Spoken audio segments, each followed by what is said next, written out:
Ladies and gentlemen, boys and girls, children of all ages, welcome, one and all, to your favorite NFL podcast that is not being sued by Brett Favre currently. Welcome to the Sports Agents of Chaos podcast here between us for now.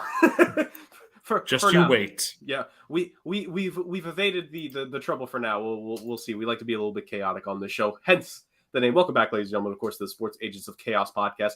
Your favorite, trio here is here, and it's the big game. Well, I don't know if I'm allowed to say that technically. It is the most important game of the year of the NFL season. It's the final game of the year. The Superb Owl. If anyone has been Googling that recently, you'll definitely get a fun time, to say the least. The Super Bowl is here, ladies and gentlemen. It's finally here, the final game of the season. We get to see who will hoist the Lombardi Trophy today. We'll get to see who is the best team out of this season tomorrow. But before that, this is the perfect palate cleanser to get you perfectly into that. Welcome. Let's have a fun Saturday. Why don't we, lads?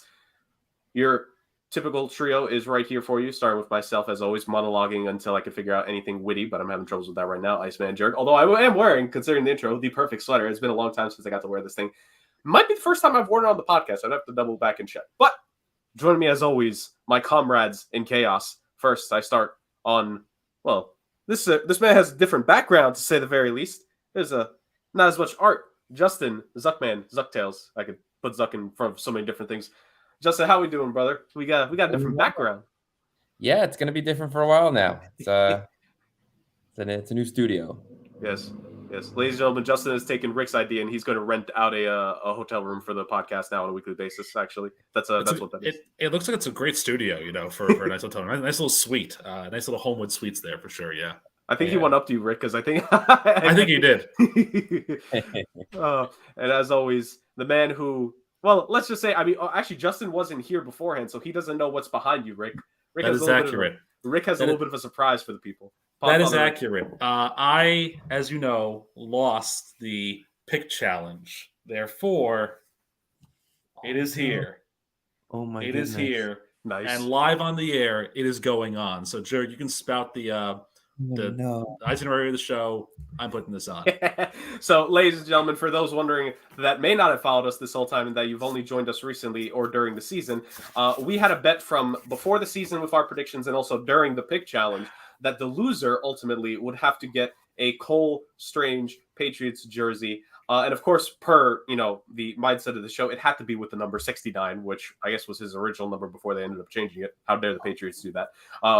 But yes, as Rick said, now that he has donned the jersey, we have some fun stuff today. The Super Bowl is tomorrow. That means we're going to have a Super Bowl themed show. We have Super Bowl themed, I'm pretty sure, either Super Bowl / awards themed trivia.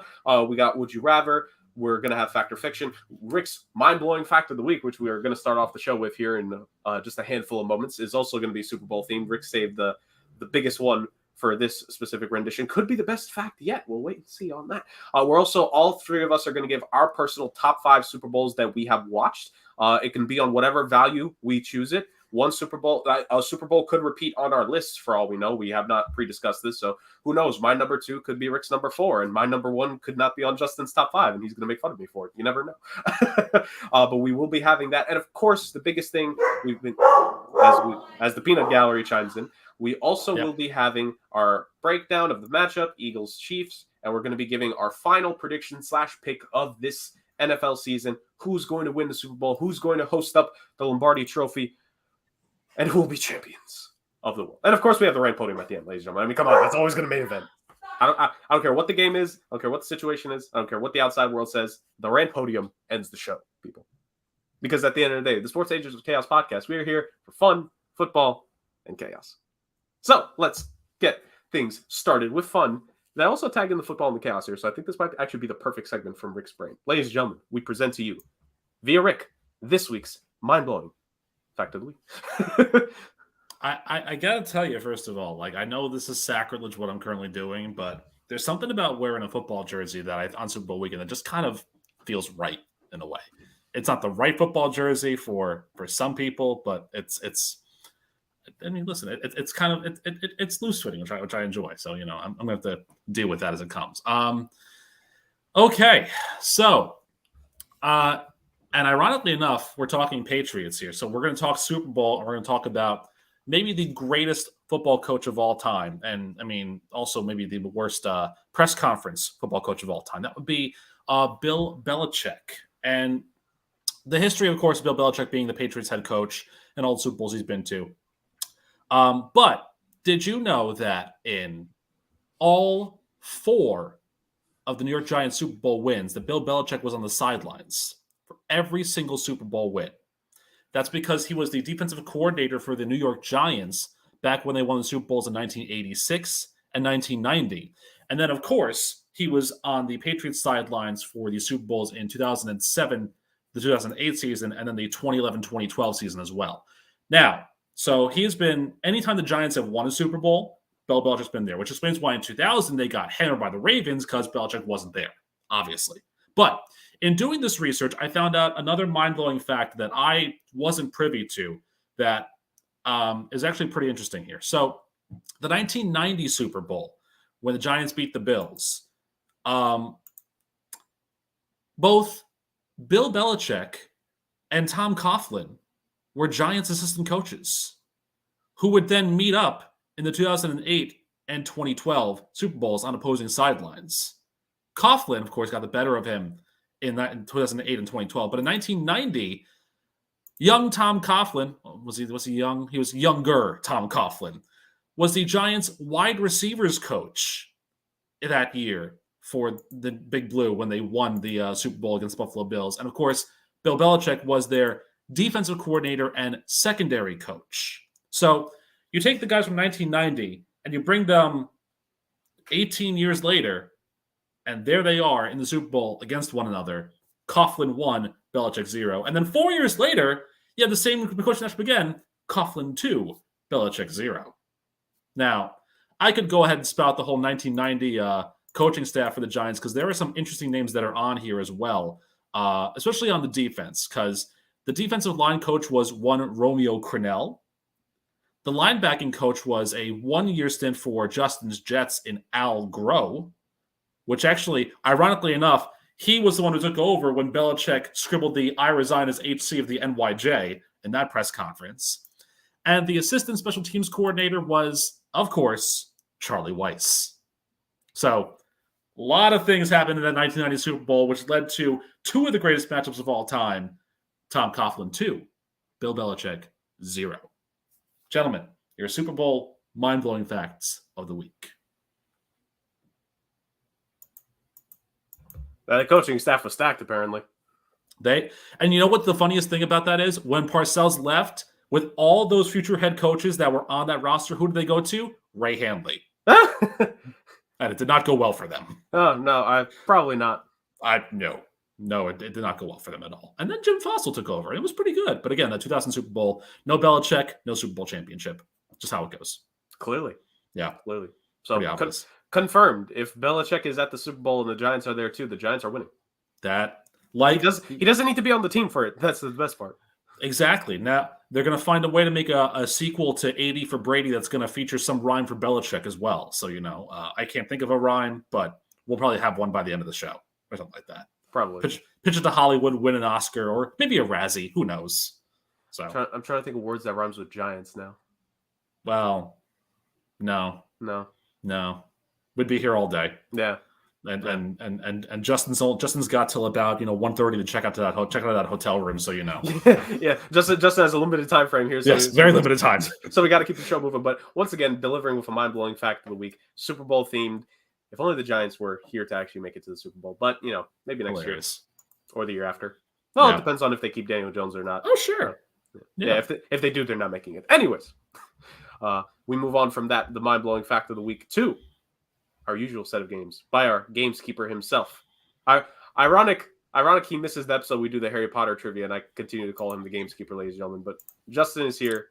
So, Justin, what do we got for some trivia this week? Listen, before he goes, Jared, you know that at some points Hagrid had to go to the Dragon Sanctuary in Romania to take care of a few things, so he couldn't be there for every single game that was going on. We know this.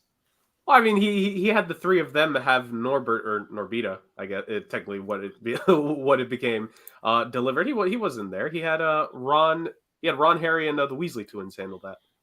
Oh yes, Ron, Harry, Fred, and George. Ron's brother Charlie. Oh yes, Charlie. Love dragons. Anyway, Justin, we apologize. Your trivia, if you will. All right. So this week, 2 Jets have pulled off what has only happened twice before in NFL history, winning both the offensive and defensive Rookie of the Year awards. Can you name the other 2 times it happened?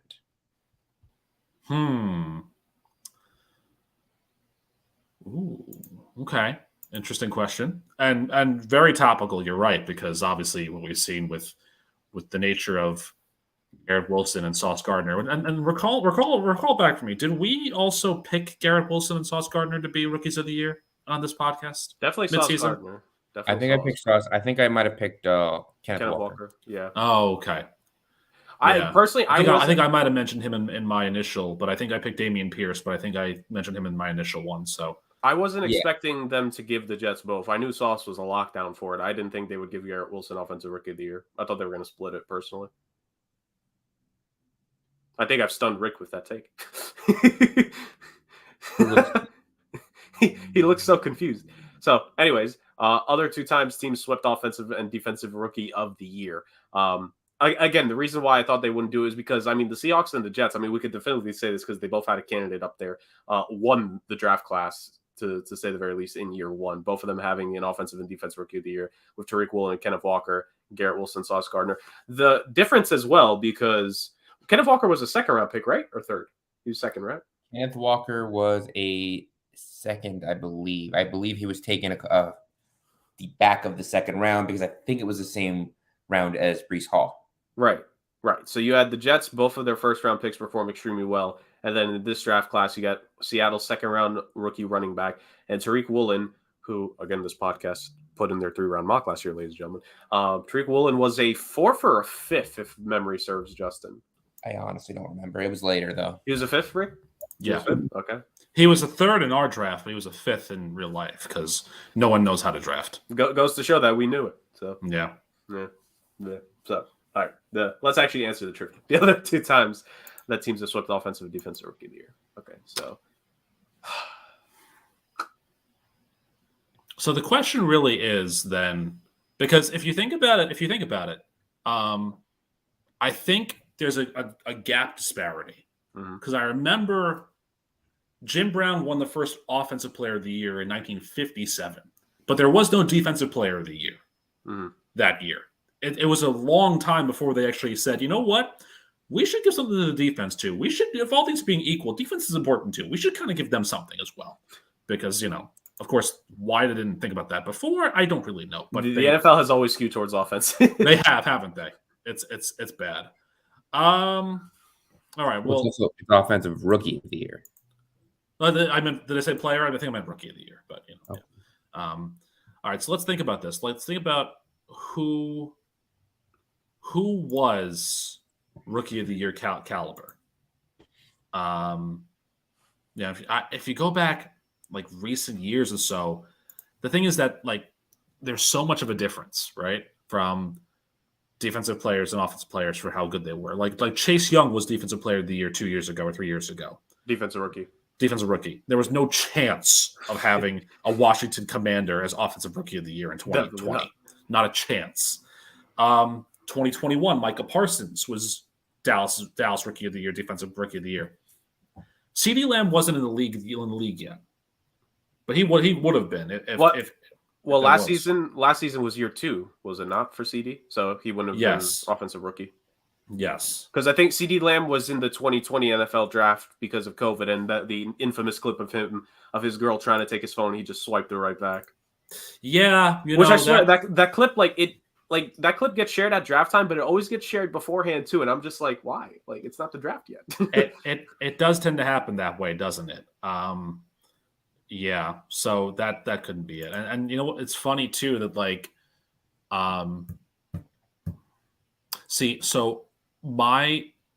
this is why it gets weird, because I have a feeling that it's a weird team at some point. Are we saying the year or are we saying the team? Justin? I think he wants the teams. He wants the team? I mean, he probably wants the years. No, I just said, what are the 2 times it happened before?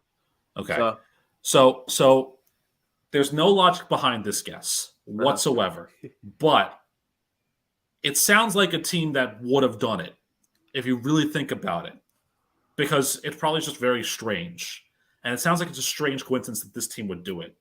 The Detroit Lions. The Detroit Lions are one of these teams. Hey. Yes. Yeah. I have no basis for backing that up, but I felt like it was the Detroit Lions thing. That actually, the Lions were one of my guesses too. Although I think I probably would have gotten the wrong year, but the Lions would have been one of my guesses. Do you have the year, Rick?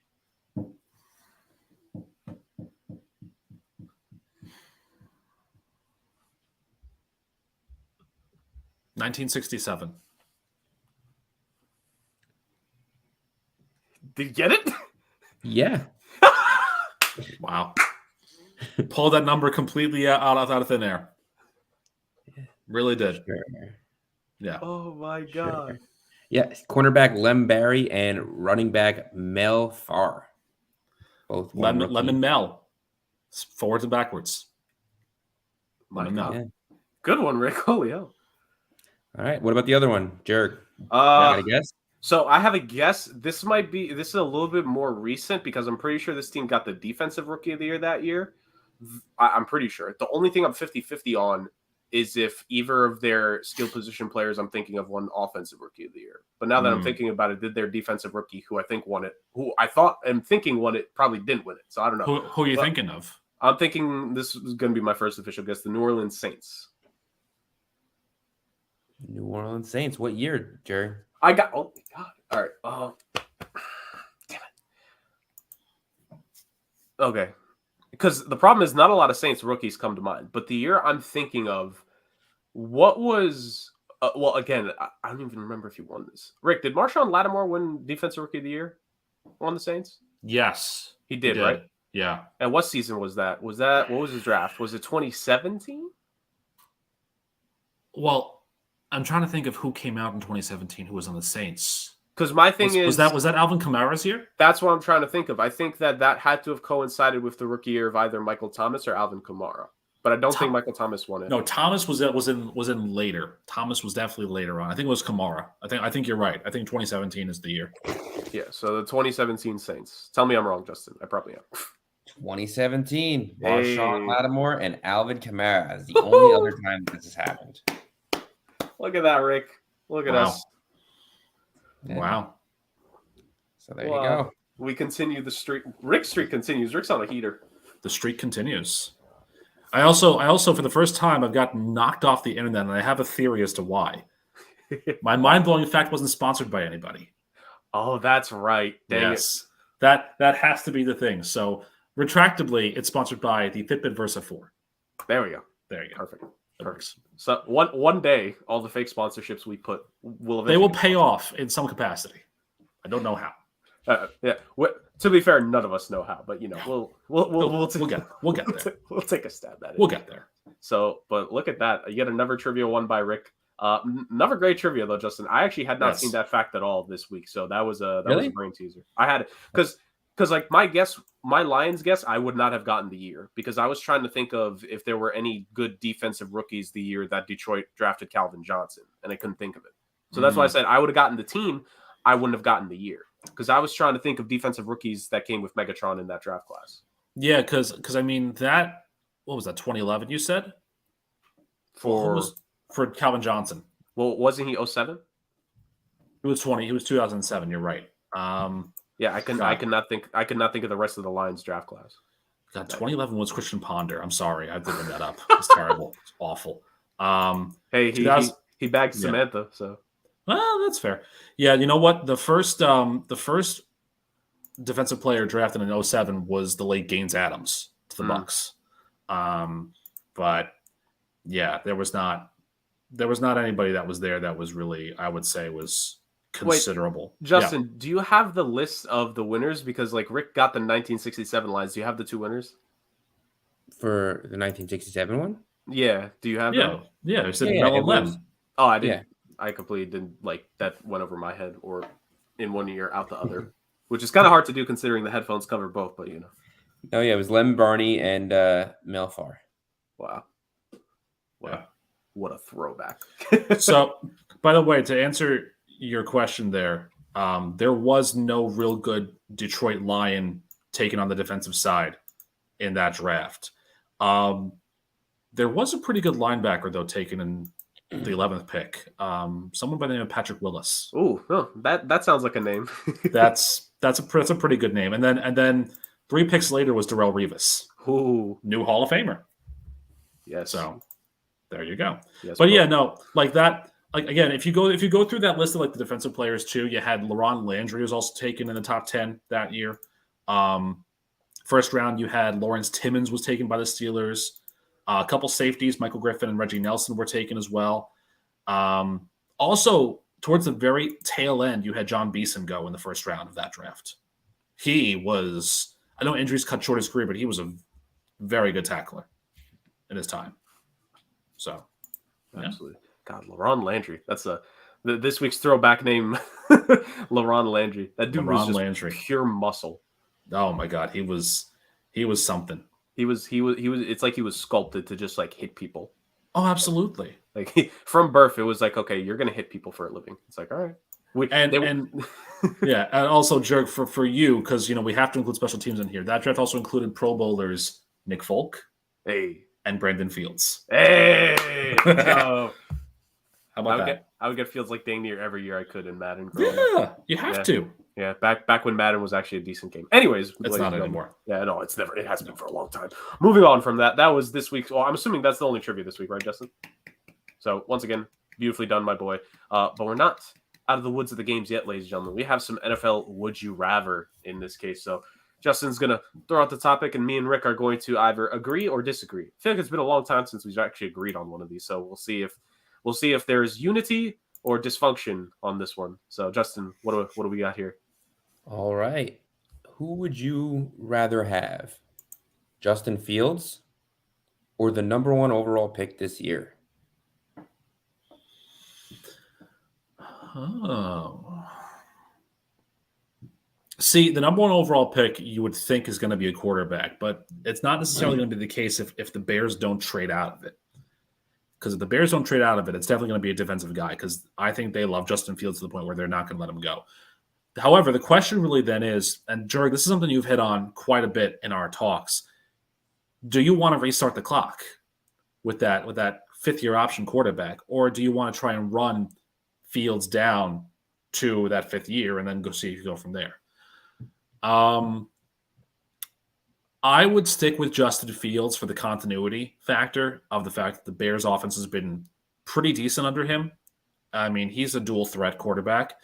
Yes, he's young. Yes, you don't know how long it's going to last. But at the same time, when you're a team that's struggling that mightily and you look at the rest of your division and you have the Packers, who are still the Packers. If we heard anything from Aaron Rodgers in the darkness retreat, let me know.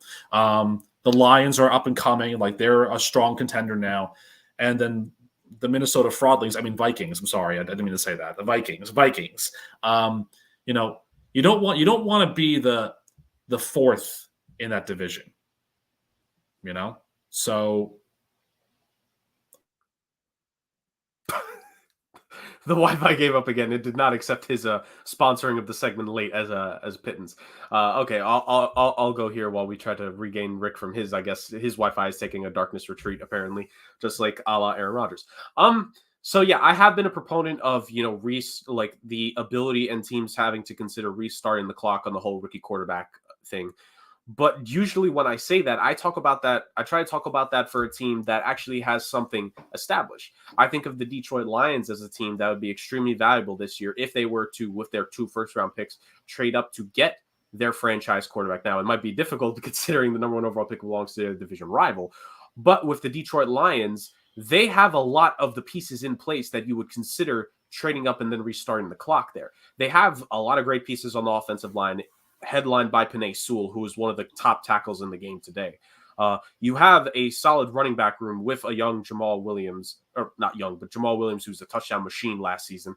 You have a wide receiving core with Amon-Ra St. Brown, best name in football, who with the potential, or as I like to say, Sun God St. Brown, who he has the number 1 receiver potential on that team. Now, is he the number 1? Maybe could they allure a team with allure a receiver over, or are you banking on Jameson Williams and him and St. Brown being an absolute beast of a tandem when they finally get to start playing together next season? They have some pieces there on defense. And again, this Lions team, this is what the value of that, resetting the clock on the quarterback is. You get the quarterback on the cheap deal and you get to build out everywhere else. And you got 5 years to do it. because with the fifth-year option, they almost always extend the quarterback, and that brings down the cap hit a little bit on the fifth year. So I think about that for a team more so in that situation. For the Chicago Bears, and this also feeds into the hot take I gave many moons ago, that I don't think the Houston Texans should go quarterback this year, because I think that quarterback, you're essentially signing him up for Murderer's Row every single week. They're going to get the utter stuffing beat out of them every single week because there's dang near nothing there that's established for them. And I think the Chicago Bears and the Houston Texans are very close to one of my favorite memes, the Spider-Man meme.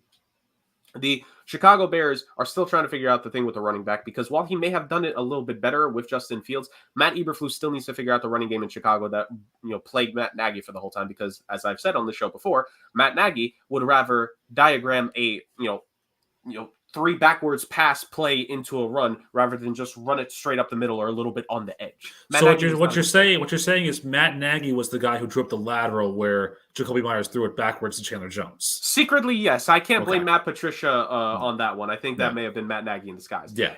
Bill Belichick clearly blamed him. But the running back room is the wide receiving room is the offensive line. The Texans get a slight edge because they have Laramie Tunsil, who, who knows if he actually wants to stay? I guess he just wants to stay with the Houston Texans, I would assume. I haven't heard any rumblings with him being traded this offseason yet.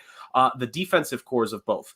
The Bears drafted a couple guys last year, so did the Houston Texans. The Houston Texans have a guy in Jalen Petrie who had a good rookie season at safety, and they have Stingley, who is going to be their guy for years to come as their number one corner, unless they get another corner in the future to be their number one guy. Whereas the Chicago Bears, it's like they've had pieces. They still have Eddie Jackson. They have decent guys, but it's nothing spectacular on either side. So you're really setting up a new quarterback to fail.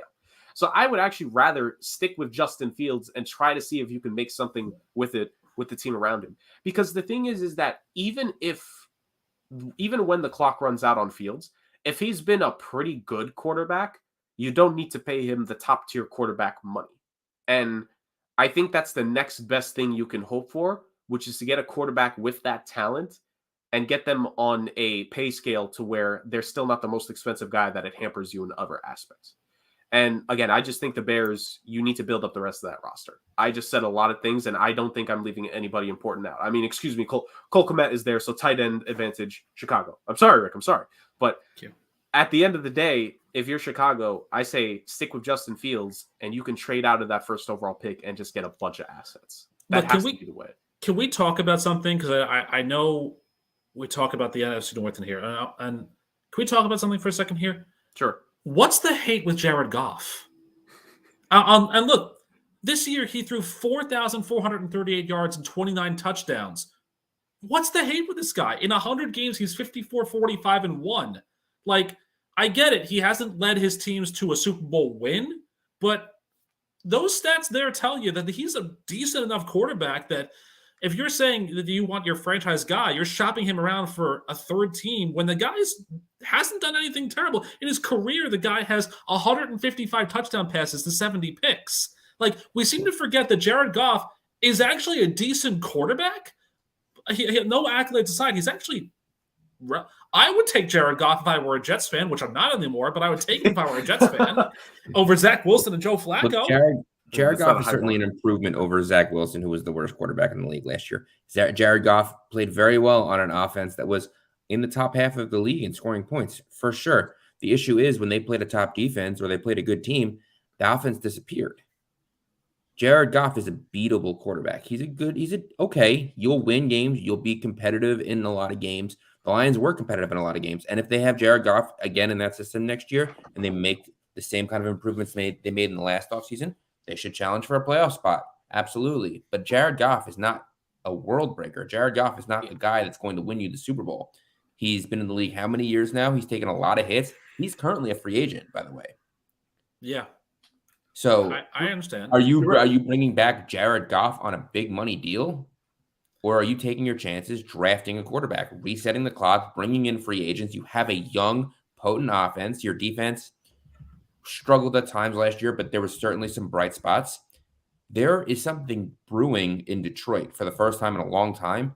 Are you willing to waste another year or 2 or 4 taking that chance with Jared Goff?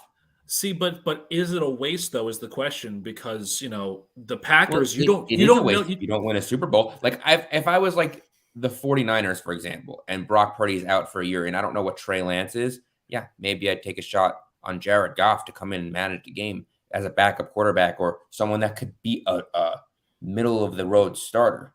I mean, even a team like the Saints or the Falcons, who were a quarterback away last year from being an actual playoff team, sure. The Jets, great example. If I'm the Lions and I'm at this point now, I don't know if I'm going to eat up a quarter of my cap for a middle-of-the-road quarterback that is not guaranteed to win. Like, I'm not winning games because of Jared Goff. I'm not losing games because of Jared Goff, but I'm not winning games because Jared Goff is there. I mean, hell, look at the Patriots game last year. He disappeared. They played a good defense in a game they needed, and Jared Goff was nowhere to be found. And that's part of the reason that they weren't in a playoff spot at the end of the year last year. And this is my thing. Look, you talk about a quarterback in Jared Goff who he's on the new team. He just had a really good season, and now he's due a contract. Does that sound familiar to a certain franchise who I've had some problems with on this show? Well, he had a good year the year before, too, in all fairness. Not great. How dare you lump the Lions and the Titans in the same conversation? This is what I was going to say. But this is not more so Lions Titans. This is Jared Goff and Ryan Tannehill. Look, to me, Jared Goff, Ryan Tannehill, Derek Carr, Jimmy G. You put them in a lineup, I see this dang near the same thing in all. Oh, Jimmy G's better looking than them, yes, of course. But I see dang near the same thing with all those quarterbacks. They're not going to potentially cost me the games too much, but they're not going to be the guy who will outright win me. They're not. If you need a play, they're not going out there and getting you that play. Okay. You have a playmaker to do that. None of those guys are going to get you the play to get you past the game in the playoffs. None of those guys are going to get you the play. Jared Goff had the chance to prove it, and he got held to 3 points in the Super Bowl a couple years ago. Okay, but if the Lions build up their defense enough to a point where they're become one of the best defenses in the league, and they weren't this year because they allowed a lot of big plays, we know that. You're looking at a possible Trent Dilfer, Brad Johnson scenario again, where the quarterback you can get by with and actually doesn't hurt you, but because the defense is that good, you can still get to a Super Bowl and win it with that potential because of how good those defense. Look at how good the Ravens were in 2000. The defense. But as the league moves forward, it's changing from that. Is it though? Every year that we get, yeah. Which team doesn't have the MVP quarterback this year? They were both the top two candidates. They were clearly the best quarterbacks in the season this year. What about last year? They had arguably two of the best quarterbacks in the league last year. It is a quarterback-driven league now. And the farther you get away from that era, the more you need that quarterback-driven offense. Also, Rick, it's easier. Like if you don't see these defenses in the Super Bowl anymore. But even if you want to do that, even if you want to invest in your defense to be able to be that unit, you know what's the easiest way to be able to invest as much in the defense as you want? Having a rookie quarterback on the rookie wage scale, so you could spend all the livelong day on the defensive side of things. And you also need to make the right spending here. Like the odds of you getting a Jared Goff level quarterback early in the draft are higher than you getting a Von Joe Miller or Aaron Donald. But the only thing with the odds of you getting a Jared Goff level quarterback are high enough that you reset the pay scale and you bring in free agents. Right, but the only thing for me is that then you waste at least 2 years of an Aiden Hutchinson or a Jameson Williams. Why? Because you're not going to be good with a rookie quarterback. Why not? That doesn't necessarily mean it. But if you've got guys and you've got a good system that have come in and been ready to win right now, gone to a wild card game or gone to a divisional round. That's not a waste. That's a step forward. Jordan Love. When the Packers are a 4-win team with Jordan Love, then we'll revisit Jordan Love. If that's the case, then you wasted Aiden Hutchinson's first year this year. Yeah. But their building blocks were there, and they finished in second place. So if the building blocks are there next year, and you bring in you reset the pay scale, and you bring in a rookie quarterback, he plays as good as Jared Goff. Screws up a couple games, he's a rookie. Has some big highlight reels because he's still throwing the ball to two really good young receivers, and they have an excellent run game. They could score the ball on the ground.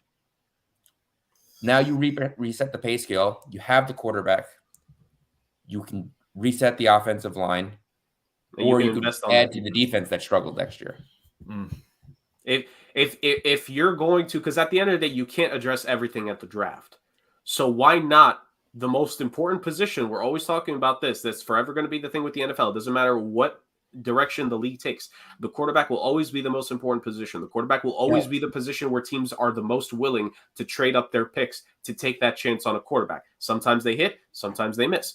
But at the end of the day, what would you rather take the chance on? Would you rather have Jared Goff, and if the defense still sucks next season, you're now limited into how much you can improve the defense via free agency because of the contract you paid him, or a rookie quarterback that's 3 more fully guaranteed years on that rookie wage scale, and now you can invest in the defense there, and you could still use future draft capital on the defense. Like, here's a question. Here's a serious question. Wasn't this a Bears question? Yeah. Well, okay. And it became I don't know how we got to the Lions. Well, somebody picked the Lions to win the division this year. Well, because I completely stand by my argument for the Lions. It's a different story for the Bears. Because as a Bears team, I don't necessarily know you're getting a Justin Fields level performer with the number 1 overall pick. You're not. That's where the would you rather comes in. And you don't have the same level of skill surrounding him as the Lions do in Detroit. So back to the Bears though. Like my thing is, if you keep Justin Fields, you've got the possibility of trading out of that first round pick and getting capital. Because what was the Bears draft last year? It was good on the defensive side because they could only draft from the mid-second round. They lost their first round pick to the Giants, so they had nothing to help them with. So now if you trade out of that number 1 pick to a team that wants a quarterback that badly and you get capital for it, it might actually work out in your favor that you have, some capital and some play, to draft a couple defensive pieces or wide receiver. They might trade down to like 7 or 8, and then they have the run. They can get Quentin Johnston from TCU, or they can get somebody who can help Chase Claypool. So I keep Justin Fields. I keep Justin Fields because of that idea that yes, you're missing pieces on the core side of it. You can always get rid of Justin Fields next year if you believe Caleb Williams is going to be better. You can always believe in that. So I keep him for this year. Yeah. So, the reason why I think the Lions came in, outside of the fact that, Rick is a Lions fan potentially after this season, is the fact that, you look at those two teams jersey. And it's, Wolf in sheep's clothing. But you have one team that has the foundation set up. This is where the argument comes in. You have one team where the foundation is set up that you want that first overall pick for the quarterback, but you have this team that the foundation is not set up, but don't use that top pick on the quarterback or trade away the top pick and keep your current quarterback. That's probably why the Lions came in here, because the Bears should 100% do what we've been talking about here, which is, yes, trade out of that top pick and still accumulate more assets. And there are teams in that top 5 that are going to be more than willing to trade in to try to get that franchise. If you like a quarterback good enough, like, let's say you are in love with CJ Stroud. He's got the arm Justin Fields doesn't. He might not have he doesn't have the legs, and he might not have the playmaking ability, in a broken play, but he's a better traditional quarterback. You like him better. And you can get just as many assets for Justin Fields, if not more. What do? No, hold on. Here's the thing. I don't think that's a guarantee. You're not going to get the same amount of assets. But you can't guarantee that Justin Fields is going to be able to hold up. Look at Lamar. No, but what I'm saying is that you're not going to get the same amount of assets back for Justin Fields as you will with the first overall pick. The first overall Justin Fields is 20.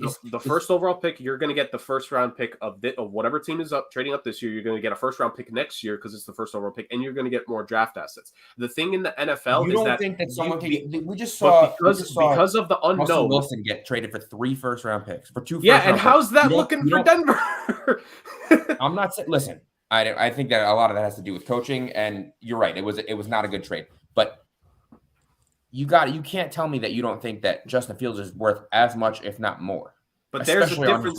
There is a difference between where Justin Fields has more value with still being on that rookie deal. Russell Wilson had the value back then, at least, of the perception of he was at that point a top 10 quarterback in the league. He at that point made however many Pro Bowls. He at that point still had enough goodwill where people were like, how come Russell Wilson's never had an MVP vote in his career? And now we've seen why this season.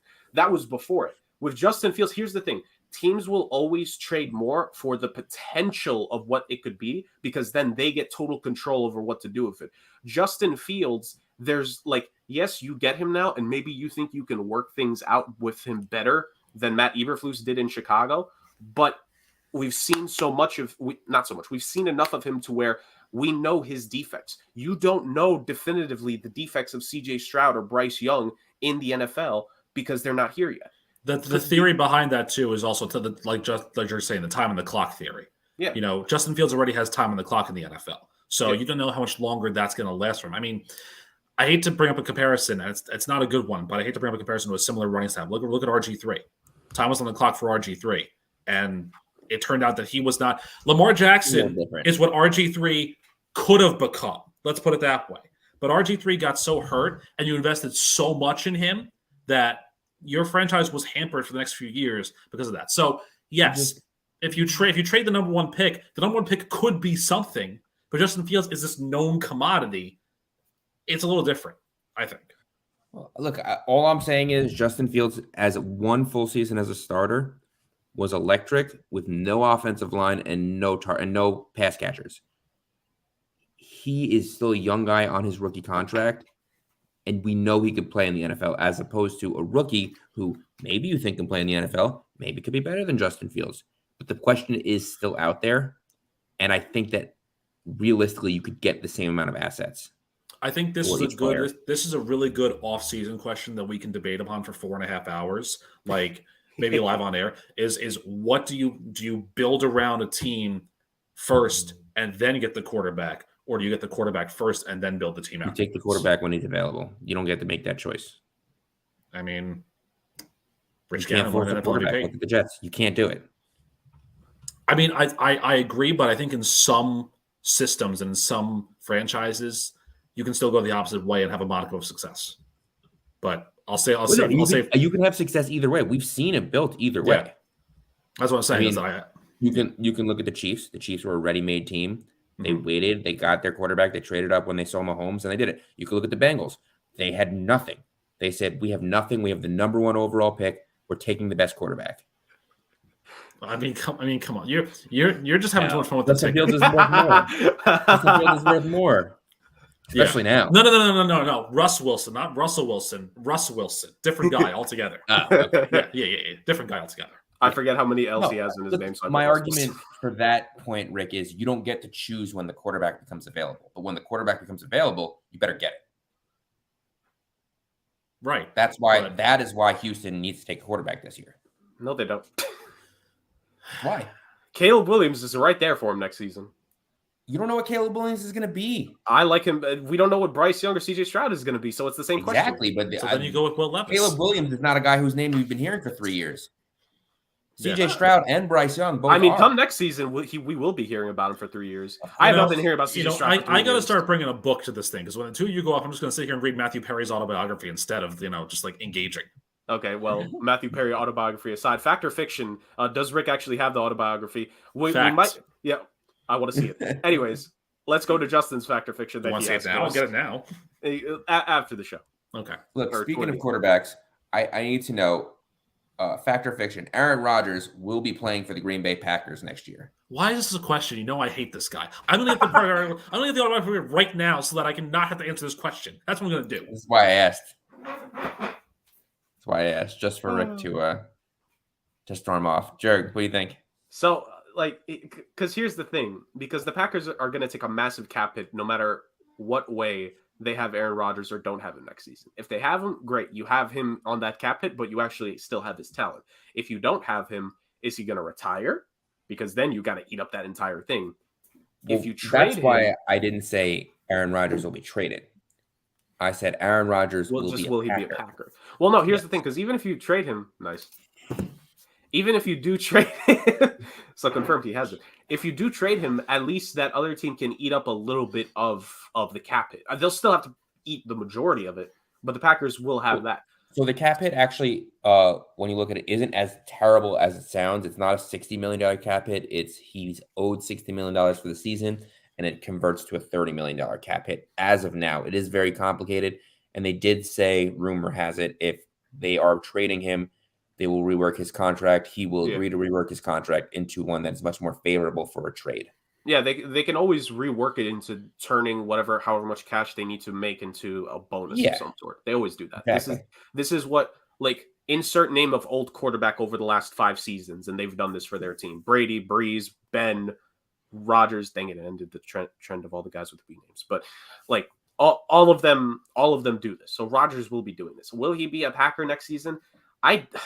This is the hardest thing because I think legitimately this is probably the first time in a while that Green Bay is having the conversation of we might just need to move on from him. Because as much as I find it ridiculous and as much as I know they're going to only be like a 4-win, 5-win team next season with Jordan Love, they need the answer to the question of if Jordan Love can play the game of football at the NFL level properly. And the only way they're going to get that question is now Jordan Love entering year 4. They're going to have to exercise the 5th-year option. Now, thankfully, because he hasn't played that much, it's not going to be that expensive of a 5th-year option compared to other teams. I think per the calculations, I think it's only going to be maybe $9 million. I don't know. I'd have to double check my Steiner mathematics on that. But it's not going to be a massive cap hit on his 5th-year option compared to what it'd be for most other 5th-year option quarterbacks in the most recent years. So you have that flexibility if you're Green Bay where you will get 2 years to test out Jordan Love to see if he is the guy or not. Spoiler, he's not.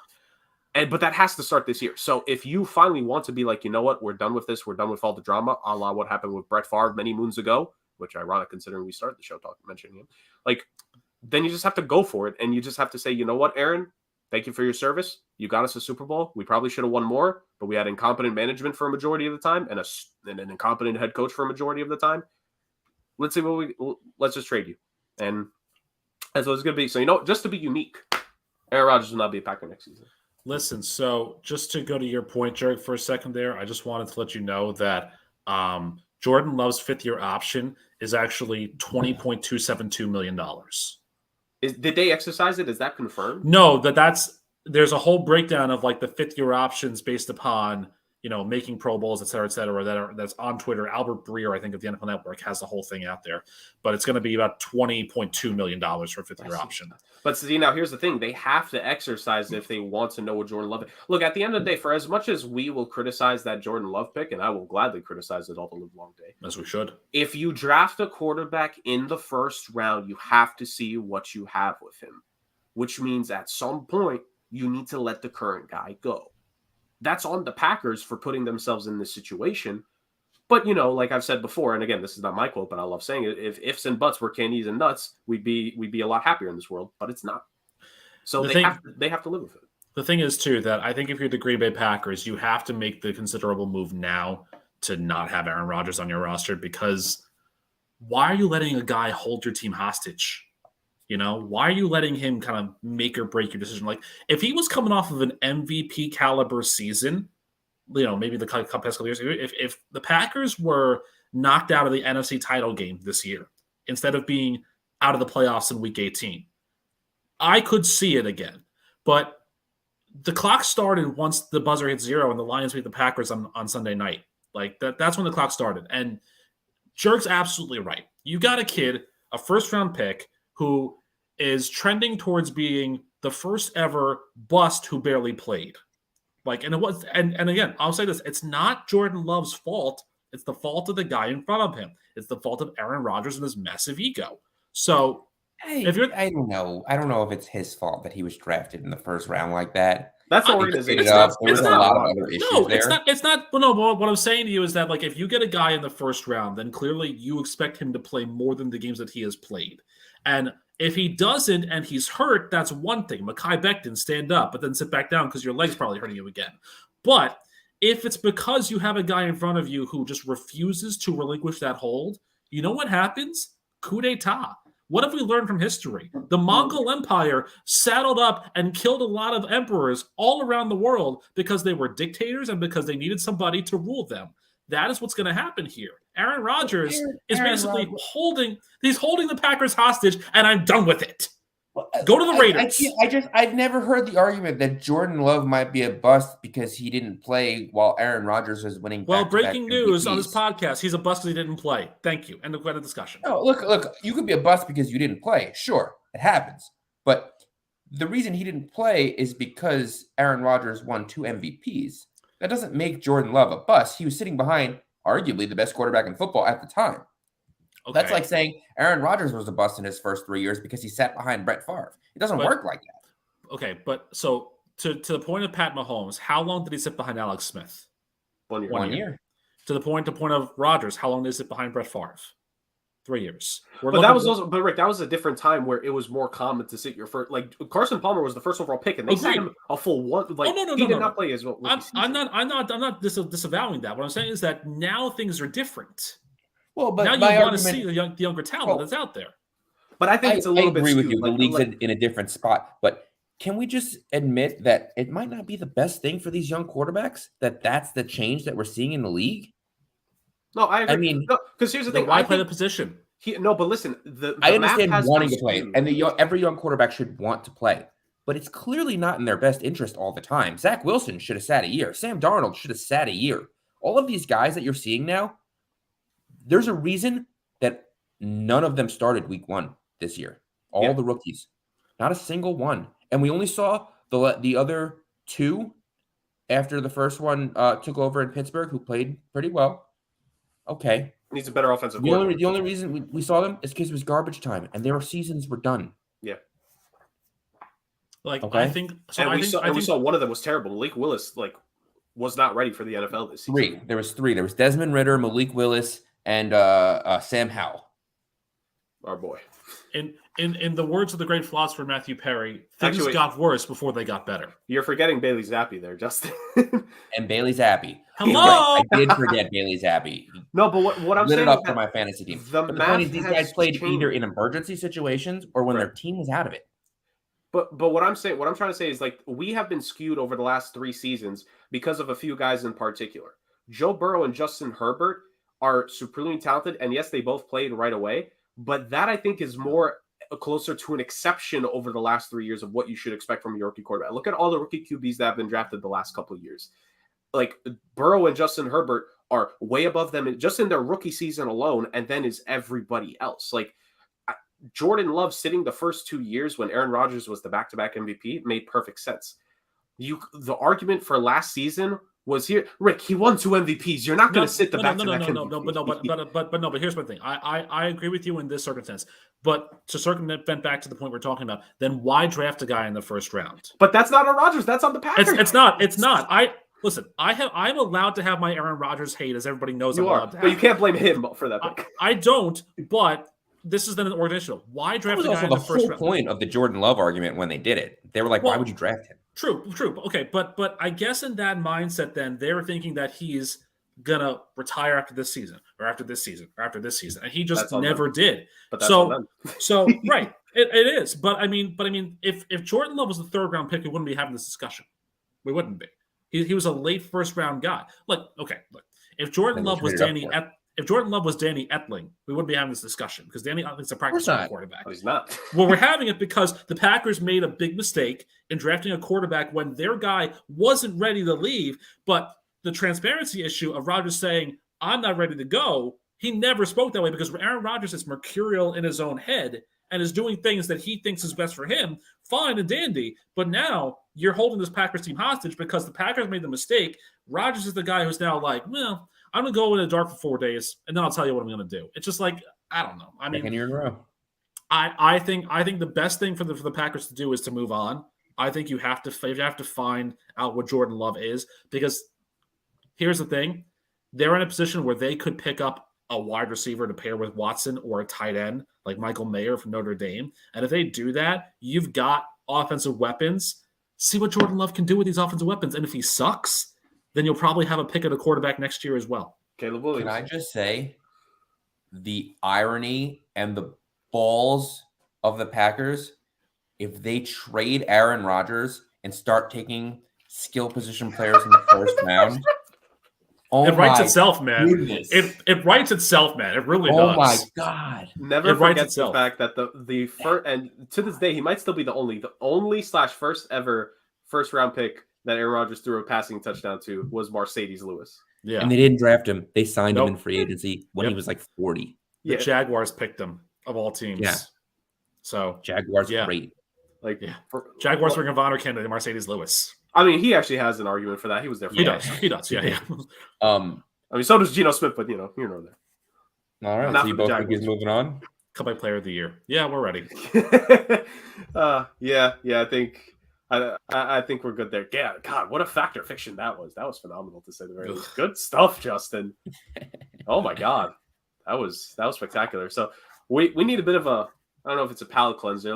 I don't know if this will be, controversial what we're about to do here, but before we get to the Super Bowl analysis and stuff, let's talk about top fives, ladies and gentlemen. I love it. So do I have to have been alive and watched the Super Bowl? I would prefer it, but I'll allow it if you have a Super Bowl you went back and watched. Just the Jets won a Super Bowl. How can that not? If you look back at the annals, it was a horrible game, by the way. It really I don't care. I don't. What do we just have? We talked about this last week with Joe Namath. Was he a good quarterback? No. Was he a legendary quarterback? No. Well, yes. Depending on some circles. He was a legend. He still is a legend. Justin, how about this? Technically speaking, we know that for both of you, the number one Super Bowl of all time is when the Jets won. So let's put that in its own. Rick. He's not a Jets fan anymore. No. Fair enough. Okay.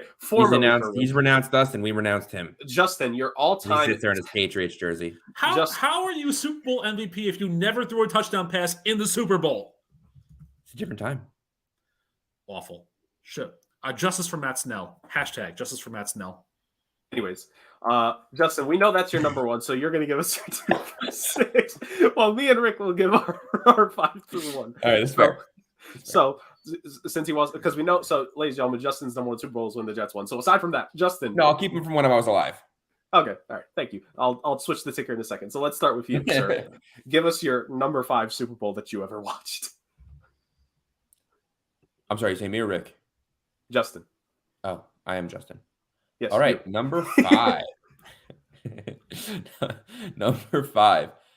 For me, I would say it probably has to go back to the first one that I really truly remember watching, and that is going to be the Pittsburgh Steelers beating the Seattle Seahawks. I was pretty young. I was 13 at the time, and I just remember sitting down and watching the full game with my friends. It's probably the first full football game that I actually watched with friends, and it's just a great memory for me. So, not that it was all that great a game. It was cool to see Big Ben fulfill his prophecy because he was the guy coming out of the draft along with Manning and Rivers. So it was the first of that trio of greatness. And I could tell you exactly where I was. I was in my friend Zach Parker's house in his basement, watching it and on his TV. And someone argued that we should put Xbox on and play Grand Theft Auto. And we didn't. We stayed and we watched a football game, and it was a good time. There you go. Yeah. It won out in the end. Love to hear it. All right. So that's Justin's number 5. Remember your top 5 at the end. We'll recap it for the people, boys. I'll try. Yeah, I'll give my number 5 first. My number 5, I will give it to the 49ers and Ravens in Super Bowl 47. That was just a wild Super Bowl, to say the very least. I remember it also particularly this is a point of pride for me. That was the perfect postseason for me where I predicted every single game right for myself when it came to NFL picks personally. I take great pride in whenever I'm actually able to do something proper. So the fact that I was able to go perfect on all my postseason picks to this day is probably one of my proudest moments. But that game in and of itself, it was Joe Flacco, or Joe Fluco as he would later be called, and that Baltimore Ravens team that he was able to go through with that perfect postseason up to that point. It was Colin Kaepernick taking over for Alex Smith that season and just launching the 49ers into the Super Bowl, just running through the NFC literally and figuratively. And it was, I know it wasn't a close game at the half, but of course we know the infamous moment where the transformer blows, there's the power outage, and then Jacoby Jones takes the kickoff. Boom, he runs it back. It looks like a Ravens blowout, but the 49ers just keep going and going and going. And they're a throw away or a play away. Maybe it shouldn't have been a throw, in your opinion. They were a play away from taking the lead super late in that Super Bowl, and they couldn't. But that was, it's not the only Super Bowl on my list, hint, hint, nudge, nudge, where a big comeback happened / nearly happened. But that was a Super Bowl for me personally. That was just, even though it was a blowout, I was still very much entertained by it, to say the very least. And yeah, so that's number 5 on my list, to say the very least. So, Rick, you're number 5. You know, I've batted this around quite a bit because I look at a bunch of different Super Bowls that I think to myself were really, really good in the time that I've been alive. This one kind of hits a little bit more of a poignancy for me. My number 5 one is the Super Bowl 36, which was the New England Patriots and the St. Louis Rams. Not It was a very good game, of course. You had the greatest show on turf, part due, versus the young upstart Tom Brady and the Patriots, who we didn't realize was going to be as evil and annoying as he was going to become. But the reason why I have that Super Bowl is because this was the first Super Bowl after 9/11, and the poignancy of just everything that was going on surrounding it made it such an incredible atmosphere, and one that was really, really special. And it was the crowning of Tom Brady, as this guy who wasn't going to be a fluke. And I think we saw that kind of live.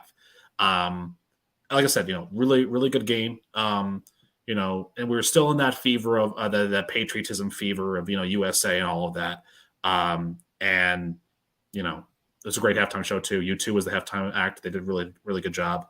It was one of my first, I know I said I have other memories, but it's one of my first ones where I really cared about that Super Bowl in that game, because it's significant. Because I think the country needed it. And, it was a great game. It really was. So, like I said, I batted that around a bit, but that for me, I think is number 5. Yeah, and being the origin point of the Patriots dynasty eventually, makes it very significant in NFL lore for sure, to say the very least. All right, that was Rick's number 5. Rick, let's just stay with you for your number 4.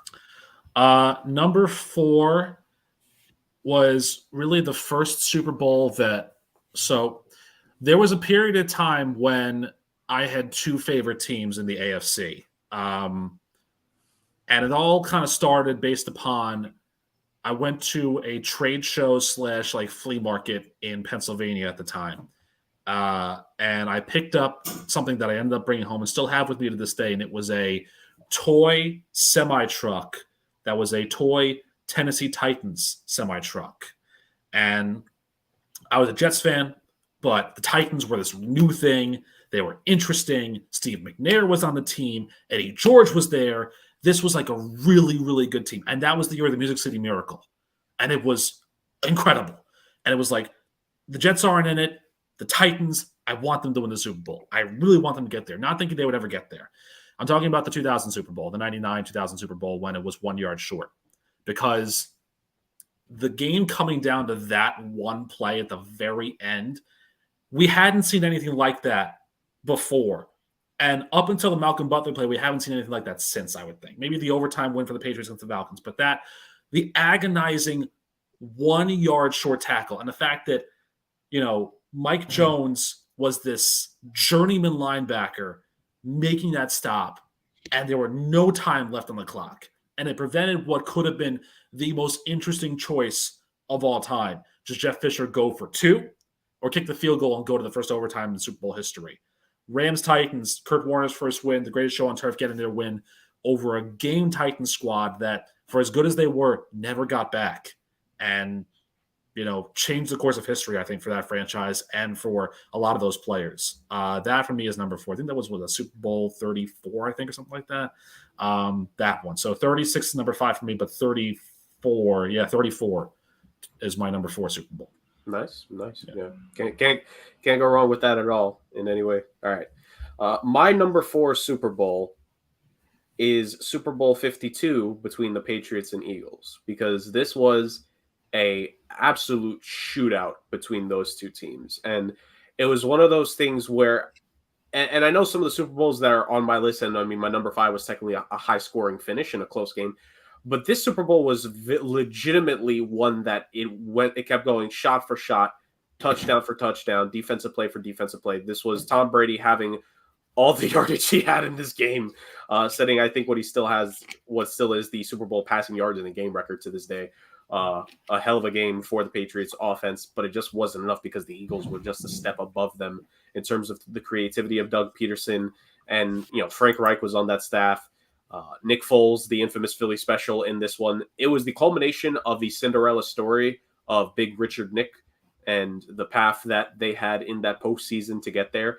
Because everybody thought, even myself, I picked the Patriots going into that game. Everybody thought that was going to be a Patriots win, and it was going to be a repeat, because that was the year after they defeated the Seattle Seahawks, if I'm not mistaken, that Super Bowl. So no, excuse me. That was the year after they beat the Falcons in that massive comeback. 51 was the Falcons, 52 was the Eagles. And it was going to end up being a repeat after last year with the greatest comeback of all time. This year was going to be the repeat. And we know what happened the year after that. It would have been a three-peat. So this was the Patriots Super Bowl, and the Eagles just took it from them straight up. It's one of those things where they just straight up outplayed New England throughout the entirety of the game. They were able to beat them with creativity. They beat them with toughness. They beat them with great offense. And at the end of the day, they beat them with the lethal 4-man pass rush they had. And all these years later now, the Eagles are back in the Super Bowl with a lethal 4 pass rush against the best quarterback by far in the NFL on the other side. Oh, how history mirrors itself sometimes. Or the NFL scriptwriters, whichever one you believe. Anyways, Justin, number 4 for you. Ditto. Philly special, man. Philly special? There's one team that I would root for Philly against. Every other team I probably root against Philly. Yeah. You know what I mean? But in this case, I'm a New York guy, I can't root for the Philadelphia Eagles. I can't root for Philadelphia in any sport unless they play the Patriots. And that was just an exciting game. Another one I can tell you exactly where I was, exactly what happened throughout that day. We had a friend's apartment, and we just ordered like way too many of those Domino's, what are those little lava cakes? right. He had lava Oh cakes. my God, those are so good. So good. We ordered like 15 boxes. There weren't 15 people there, I think. And it was a great game. It was a great game all the way through. I know the final score doesn't necessarily indicate that, but it was a fantastic game. So I'm going to choose that one. Fair shout. There we go. Yeah. Nice. There's a repeat right there. So, Justin, we stick with you. Number 3. Now you have me wanting lava cakes, dude. Yeah. Number 3, I'm actually going to go with the that Ravens 49ers Super Bowl jerk. You know, I actually have a nice story about that one as well. I was at my friend's house, and if you remember that year, the Broncos had the top offense in the league. I think that was the year Peyton Manning was setting all of those records. And quietly, the Ravens defense was among the best in the league that year. And they met in the divisional round. If you guys remember, it was a fantastic double OT game. And I was at my friend's house, and the TV froze. And the TV happened to freeze on this picture here, which I still have today, of Ray Lewis. This is the moment I knew that the Ravens were going to win the Super Bowl. And they went on, and they did. Yep. It was a great historic run. Ended the career of Ray Lewis. And, yeah, it was a great Super Bowl. I don't blame you. The miracle at Mile High to this day, that Joe Flacco throw in overtime. And I think the miracle at Mile High is probably that Tim Tebow won to Demaryius Thomas. But yeah, I agree with you. It was a great game. Yeah, that was wild to say the very least. Who was the safety that blew it on that play for the Broncos? No idea. Yeah, to this day I forget who it is. He's in witness protection anyways at this point. So I think I remember. Was it Raheem Moore? I think it was Raheem That'll Moore. be my trivia next week, Jerk. I took it from him. All right, so let's go to me. My number 3 Super Bowl. Again, this is a Super Bowl that is legendary for a lot of moments. It birthed the dual cover on the following Madden game that year. But the Cardinals-Steelers Super Bowl is, I think, one for the ages, especially in the modern era. You had, and we've played this game before, but you look back at the rosters of both those teams, but especially the Steelers and what they were in terms of the potential they had to win even more Super Bowls had it not been for what was brewing in New England. But the talent, you have Ben Roethlisberger, a little bit older from that Super Bowl, from that first Super Bowl that he made with the Steelers, a little bit wiser. You had that Pittsburgh team that just had supreme amounts of talent on both sides, but especially the defense there. You had James Harrison and Troy Polamalu on one team, which to this day is still absolutely absurd. Both those guys ended up winning a Defensive Player of the Year award on their resumes, I'm certain. The Steelers were the favorite, and they took it to the Cardinals early. James Harrison with his very notorious pick 6 to end the first half. And the Cardinals, even despite being down, man, they fought back. and they scored 16 points in the fourth quarter. They scored 16 points in the fourth quarter to take the lead. Larry Fitzgerald had the touchdown. Everyone thought was going to be the game-winning touchdown. There was, I forget what the exact amount of time left on the clock was, but I'm pretty sure it was less than 2 minutes for Big Ben and the Steelers after that play. But, like, everyone thought that was it, and Larry Fitzgerald was going to cap what was a magical postseason. I know Cooper Kupp was amazing last year, but I still think, personally, the best postseason from a wide receiver in NFL history belongs to Larry Fitzgerald that year. That was supposed to be the winning touchdown. But Big Ben and them drove down the field, and what made his career, Santonio Holmes, that, two toes down catch. You're muted, Justin, in case you were trying to comment on that. That was a great catch. Yes, it was an amazing catch. Santonio Holmes, a catch for the ages, a catch for the legacy, a catch that, he had a great game. He won the Super Bowl MVP that year as well. Absolutely absurd, that game, the emotion behind it, and the gobs of talent between those two squads was absolutely insane. And to me, like, games that come down to the end are what I want. Like, and for NFL, I don't have skin in the game because I don't have a favorite team. I just have my predictions. But even if I'm wrong, as long as it's a close game, all I care about. If the Super Bowl could end on the final drive every single year, I would absolutely love it. So for me, my third best favorite Super Bowl in my top 5, Cardinals, Steelers. Rick, you're number 3. Copy, paste. Very simple. Copy and paste. We talked about it before. Great Super Bowl. One of the best. And one of the most underrated finishes, I think, that we all talked about, but it was amazing. I think for me, if I was to talk about the greatest runs to a Super Bowl by teams that lost, the Cardinals would be number 1 and the Carolina Panthers would be number 2 for the year that they had a double overtime win in St. Louis and then got there. But by that time, I was tired of the Patriots, so it was 2 years, two Super Bowls in, so I was tired of them. Lo and behold, right? Lo and behold, right? So my number 2 Super Bowl is kind of one that goes a little bit under the radar, I think, for a lot of people. And it's an interesting story here because up until this Super Bowl, guys, the AFC was in a bad way. They had lost 13 consecutive Super Bowls going into this one. And it was almost looking like a 14th in a row because the eventual Super Bowl MVP left this game in the second quarter with a migraine headache, only to return and score the game-winning touchdown. Yes, I'm referring to Denver Broncos, Green Bay Packers, 1998. That was Super Bowl 32.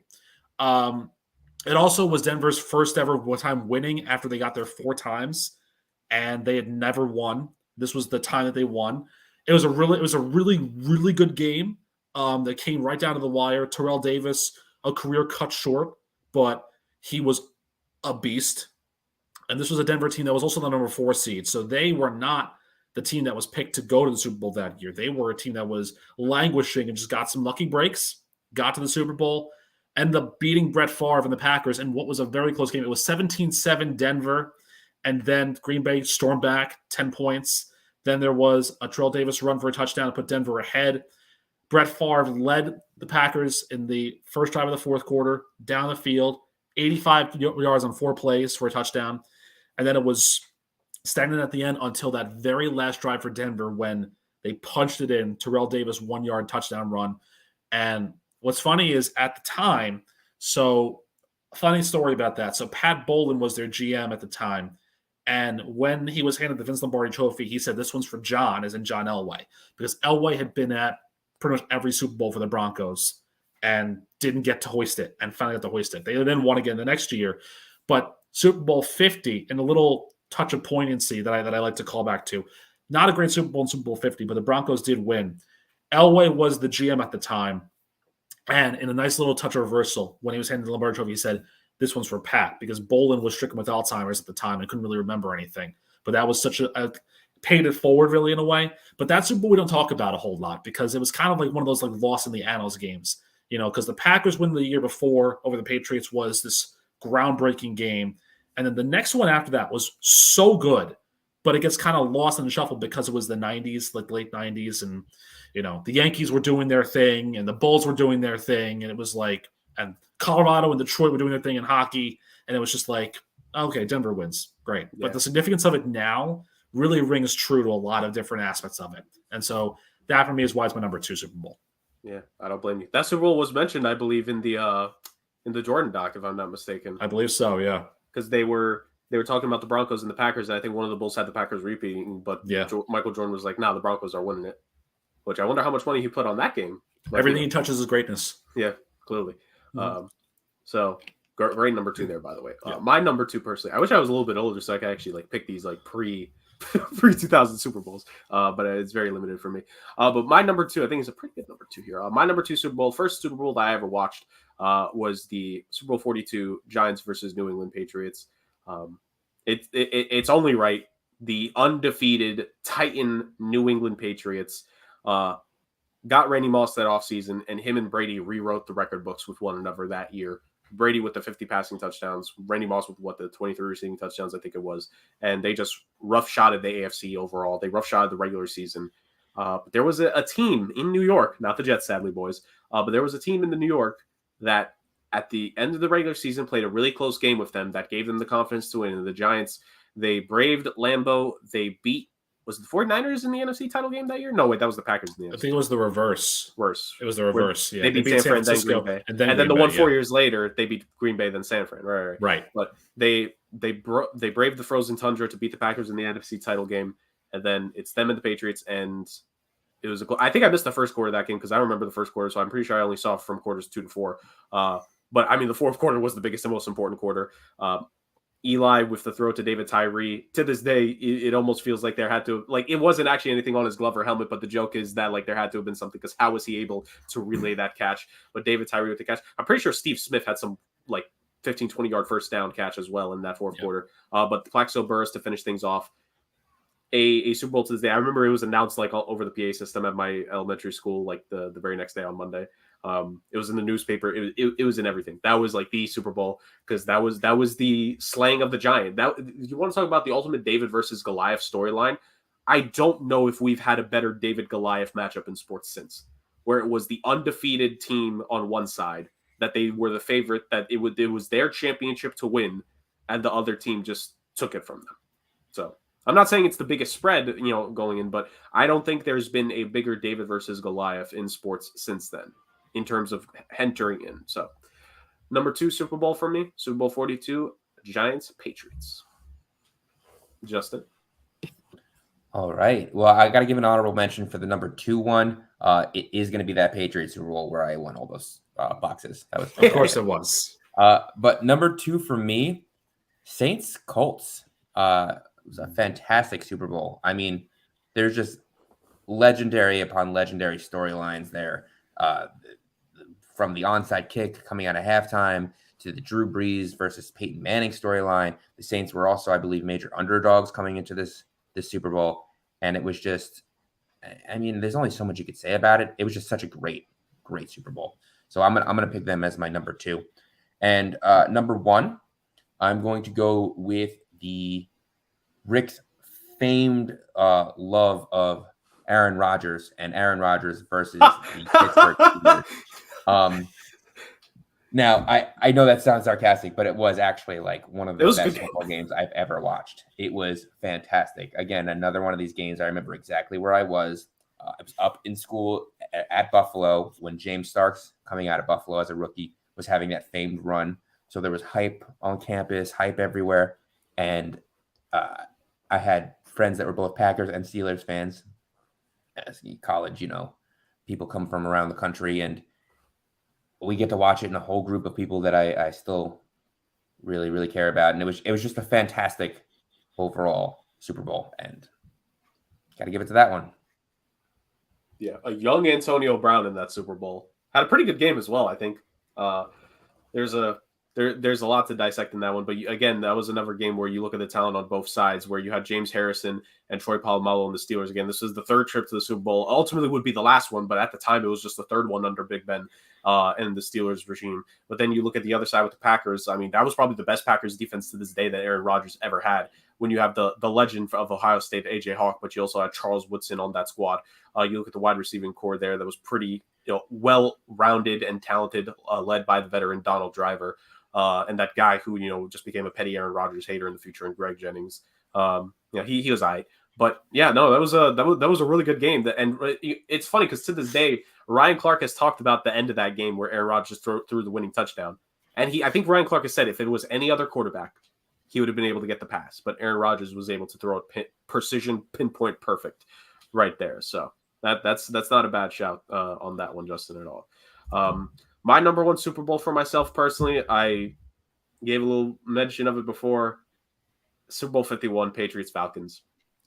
Like to this day, I would have never thought that a franchise would literally Boston Red Sox fans were convinced of the curse of the great Bambino after they traded Babe Ruth to the Yankees a century ago, and when they finally won it in 2004, that broke it for them, and the curse was lifted. I never thought I would see anything close to that in my lifetime, but lo and behold, maybe that might be it for the Atlanta Falcons because that franchise has been wrecked ever since then. But in all seriousness, you have the Patriots who are continuing to be the team, because the year before that was Super Bowl 50 where Peyton Manning retired. So Tom Brady's greatest adversary in his entire career was now out of the NFL. He was absolutely just running roughshod through the league. At that point, the Patriots were still the machine that they were going into the NFC. You had the Atlanta Falcons, who in that playoff run as the first seed, Matty Ice being the MVP, Julio Jones showing why he was probably arguably the best receiver in football at that time. I think they beat the Seahawks in their first game of that, and then they absolutely slaughtered what was an overwhelmed Packers defense. Like, you want to talk about reasons why Aaron Rodgers and them never won more. It's because the Falcons, I think they hung like 45 or 44 or something like that in that NFC title game. The Falcons were the best offense in football that season, and they were up 28-3. And the Patriots just came back. The wild Julian Edelman catch it was James White with a heck of a game for himself in that one. Best game of his career by far. The 2-point conversions for the Patriots, and going into OT and them just winning was the exclamation point. And that was the Super Bowl. And you want to talk about seeing greatness in real time. That was the Super Bowl that made Tom Brady the greatest quarterback in NFL history at that point. Like, it was still a conversation between him and Joe Montana. And if you're Lawrence Taylor, it's Joe Montana, no matter how many more Brady won.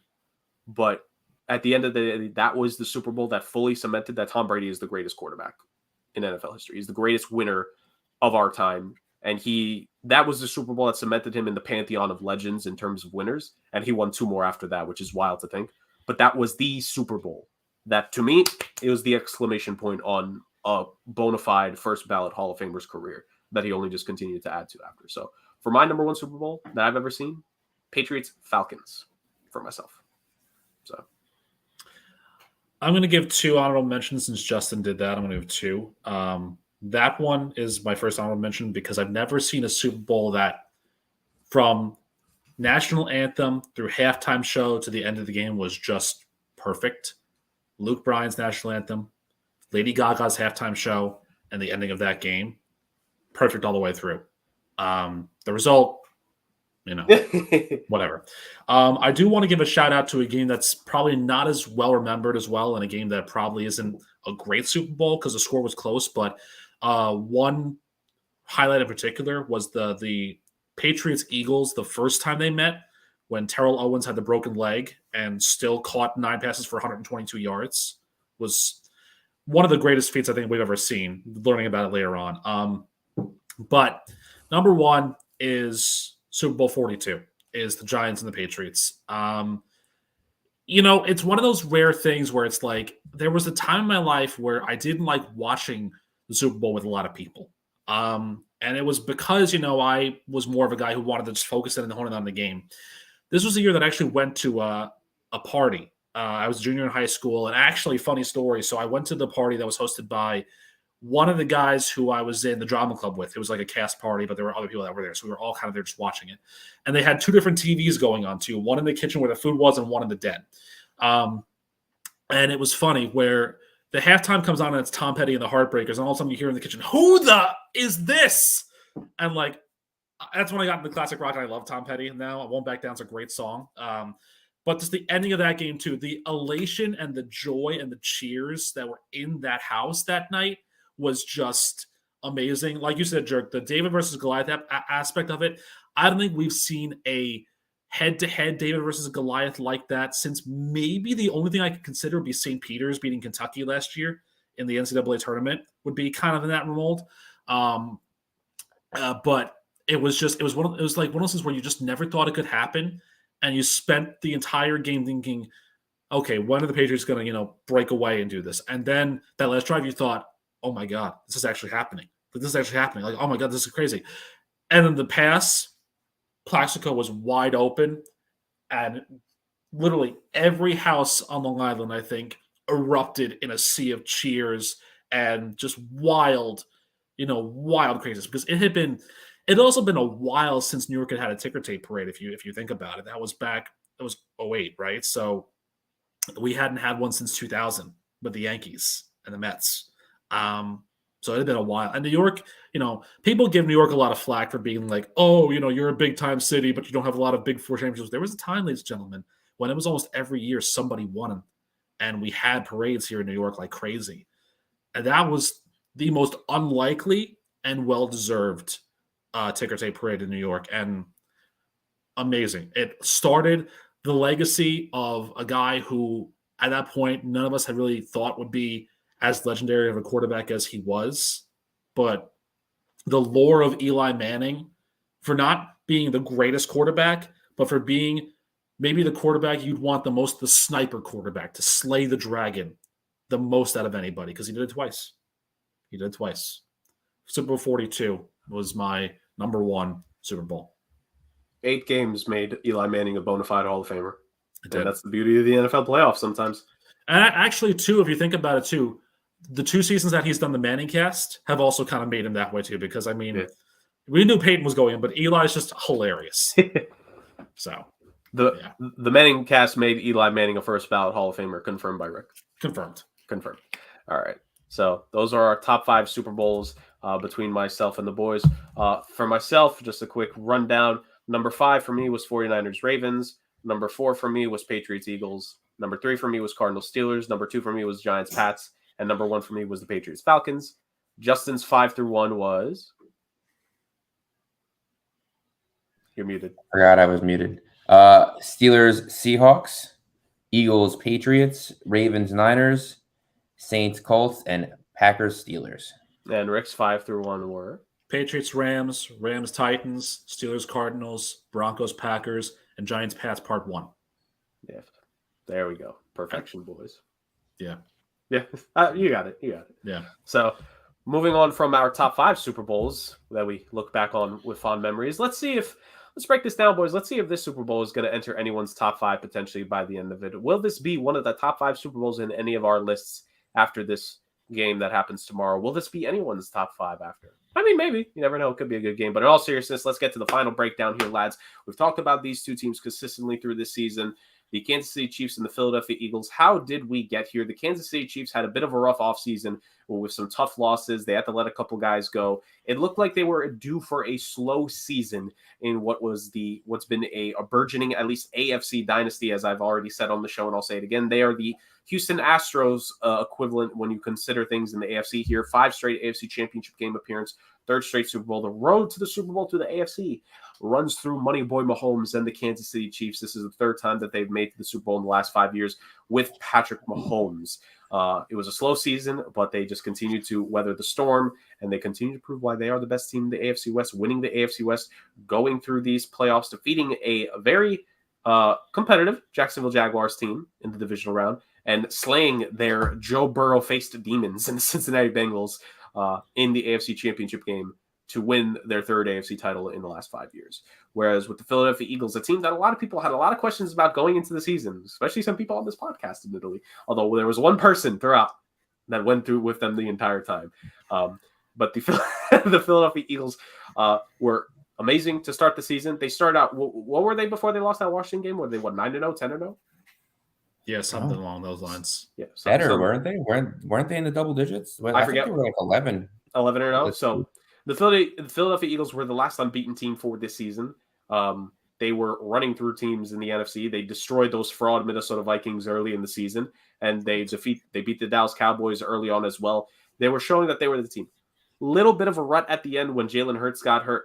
Jalen Hurts got hurt. There you go. Jalen Hurts had to sit down for injury, but they were able to keep the NFC East and the NFC top seed overall for themselves in the final week of the season.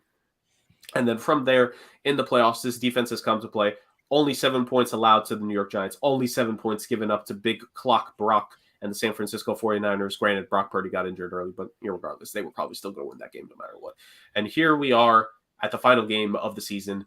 Eagles, Chiefs, the top two teams in the NFL, the top two teams in both conferences, as our episode title was last week.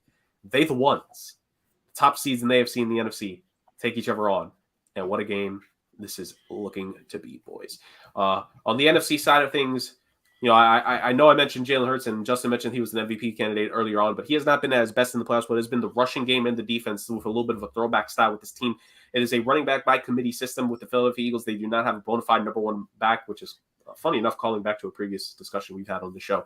But they have a lot of guys on this team who could run, potentially, including the quarterback himself, but they still have some dynamic weapons in Devontae Smith, in A.J. Brown, in Dallas Goedert. They have a really strong offensive line led by one, if not maybe two potential Hall of Famers on that line in the future in Jason Kelce and Lane Johnson. And, of course, the young Cam Jurgens there. I'm going to name drop him, of course.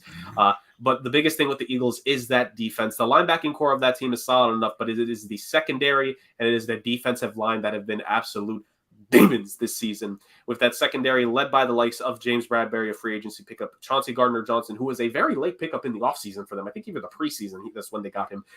And Darius, a big play Slay. I believe the Eagles led the league in turnovers, if I'm not mistaken. Big part of that secondary, just picking guys off one after another. But that Eagles defensive line led by a monster in Hassan Reddick, with some amazing veterans there in the likes of Graham and Fletcher Cox. Have just been absolutely, great this season. 4 guys on the Eagles defensive line with double-digit sacks this season. I think the first team in NFL history to do so. The Eagles are a juggernaut. They're looking great. They've proven why they're the best team in the NFC, and now this is easily going to be the best challenge, because on the other side of things, you have Patrick Mahomes and the Kansas City Chiefs. Mahomes, who maybe is better now that there's no more Tyreek Hill, but a wide receiving core with some decent pieces, but he still has his number one guy in Travis Kelce, an offensive line that is much improved from what it was a couple of seasons ago, with with veterans on that team via trade/free agency in Orlando Brown and Joe Tooney. But you have the center there, Manning Things, and Creed Humphrey, who 2 years in is probably a top 3 center already in the game, if not top 5. He's proven that a very strong Chiefs offensive line, to say the very least, much better than either of the last 2 offensive lines they've had sporting in Super Bowls. And then a pretty solid defense overall, linebacking led by the youngster Nick Bolton, a defensive secondary that has a couple young pieces there, but is the defensive line that has stepped up in the postseason with the likes of Chris Jones and Frank Clark, who mauled the Cincinnati Bengals and Joe Burrow in that AFC Championship game. You got players on both sides. You got talent on both sides. You got the 2 of the top MVP candidates from the season and the MVP on one side with Patrick Mahomes. Who wins? Who knows? Let's break it down. Rick, we start with you. Give us your breakdown for Superb Owl 57, I think it is. Yes, it is. 57. Yeah, 57. This is a game that's going to be won and lost in the trenches. And I mean, that's a pretty consistent cliche in all of football. But the matchup of Chris Jones and that Chiefs defensive line against this seemingly unstoppable Eagles O-line is just too tantalizing to miss. It really is. I mean, Chris Jones has been a renaissance player. And this year, I mean, you think of how many games he played, and the AFC title game was where he got his first sack, basically, in the playoffs. It's incredible. It really is. You have to question, if you're Kansas City, is Pat Mahomes still hobbling a bit? Is he healthy now? Can he, because that the Eagles are going to send Jonathan Gannon's going to send a lot of blitzes their way to kind of test them in the ongoing. And as good as Chris Jones has been, Hassan Reddick has been twice as good, if not more than that, for the Eagles on the defensive end. You're right about the Eagles. They're running back by committee, but that's the funny thing, is that when you have a by committee stance, normally it doesn't work as well as the Eagles have made it seem. I mean, Miles Sanders has been a 1,000-yard guy, but anytime you've had Kenneth Gainwell come in, or Boston Scott come in, or even Jalen Hurts call his own number, and it's been incredible for them to really see. The Chiefs, their running game has struggled a little bit. I mean, Isaiah Pacheco has become a young stud, but you're asking a 7th-round rookie to match up against the likes of the Eagles' defensive line here. So I think this is going to be a game that's going to be really competitive and really tough, but it wouldn't surprise me if you see the Eagles pull away in the third quarter, just because it seemed like there's been no stopping this team. I mean, Kansas City has had their hiccups here and there, but when have the Eagles been tested when it wasn't for, Taylor Heineke doing what he did best and just stopping them from having a perfect season? Or when Jalen Hurts got injured and Gardner Minshew was their quarterback, and while they were good, they just didn't have that same vibe of energy or electricity that they had. To keep in mind, this is a team that could have gone 16-1 if they wanted to. But because of the injury to Jalen Hurts, they kind of fell off the map a little bit, and they were clinging to that number 1 seed hope until the very end and when they got it. I mean, we didn't have any hope that they weren't going to, or idea that they weren't going to, but it took a little bit longer than anticipated. And there were a lot of questions that kind of came in. So maybe they were baiting us all into it. I'll tell you, I think in this mold, there's a lot of anyone but Philadelphia sort of thing, just because of the swagger and the attitude that they've possessed.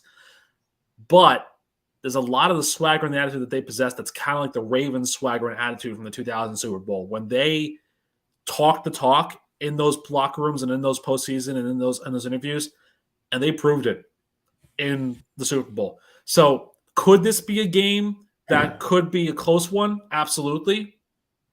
But the Philadelphia defense could make it like that Baltimore Giants Super Bowl where the only points the Giants got was on a kickoff return for a touchdown by one great Ron Dixon. Have that name for your randomness pile. If I'm Kansas City, I'm terrified, but they got there. They have weapons. It's just they match up a lot worse against the Philadelphia defense in the way they're designed and compacted than any team they faced in the AFC so far this season. Right, and it's going to be an interesting battle when you have this Eagles defensive line that has been number 1 in pass block or pass rush win rate. But you have the Kansas City Chiefs who are number 1 in pass block win rate this season. And you have what we assume is a healthy offensive line, which is what the Chiefs have not had in the Super Bowl appearances, especially the last one when they missed that. It was 3 or 4 of the 5 stars they had from the year prior when they defeated the San Francisco 49ers. Justin, let's show the analysis to you. We've done a lot of focus on the Eagles. You can continue with the Eagles talk if you want because you did pick them. Well, at least you picked them to win the division and most likely at least get semi-far in the postseason, I'm pretty sure. Justin, give us a little bit from the Kansas City Chiefs perspective. What can they do to counteract what has been this dominant Eagles defense? Score. They have to keep the Eagles on their toes. They have to have Mahomes be Patrick Mahomes. They can't have him have a rough start. They can't have – I mean, look, if there's any team that could play from behind, it is the Kansas City Chiefs. They're that explosive, but they don't have the wide receivers to keep this secondary honest. That secondary is loaded. They did an excellent job loading up on defensive players in the offseason. And I'll admit I didn't have the Eagles doing all this, but I did have the Eagles being a good team this year. And it looks like they were ways away the best team in the NFC. I mean, you could really make the argument that even if the Niners were healthy and they had the quarterback, it was still going to be a very close game, and it was kind of leaning towards the Eagles. So, by the way, we're 8-0 and lost in week 9, so I was wrong. But yeah, it's looking like this is going to be the game that we think it's going to be. I mean, I got my fingers crossed that whenever it looks like that, it doesn't always show up that way, but these were the 2 best teams in the NFL this year, in my opinion. The Chiefs are going to be the biggest test that the Eagles have had. If the Eagles blow them out this year in the Super Bowl, I mean, I would be shocked, but they were clearly the best team in the league this year. And I don't know. There's really not a lot to say about it. I mean, they match up well. The Eagles are the better team on paper. I do think that obviously the Chiefs will have the edge offensively, but only slightly, and due to the quarterback and tight end situation, not disparaging Dallas Goedert. He's an excellent player, but he's not Travis Kelce. And yeah, the Chiefs, they're really going to have to focus on stopping the run and getting Patrick Mahomes going early. And for the Eagles, it's going to be stick to the game plan you've done all year. Force turnovers, get after the quarterback, let your secondary do what they do best, and dram the ball down their throat on the run game. And that'll really open up Devontae Smith and A.J. Brown. So it's going to be interesting to see. You got to think the X factors there are going to be the top playmakers in Jalen Hurts and A.J. Brown versus Travis Kelce and Patrick Mahomes. We'll see which one's better. Indeed, indeed. This is certainly a game, to say the very least, that both sides is just weapons abound. These are weapons of mass destruction between these two teams. You have the Hall of Fame quarterback. I mean, I know it's early, but let's be real here. Patrick Mahomes probably going to get into the Hall of Fame when all is said and done. You have Travis Kelce, who is going to definitely be in the Hall of Fame when his career is said and done for himself. You have a pretty good offensive line on both sides. Like Rick has said, like these are probably the two best offensive lines on paper entering the postseason. And then you have the defensive lines of both sides that are just absolutely dominant and spectacular.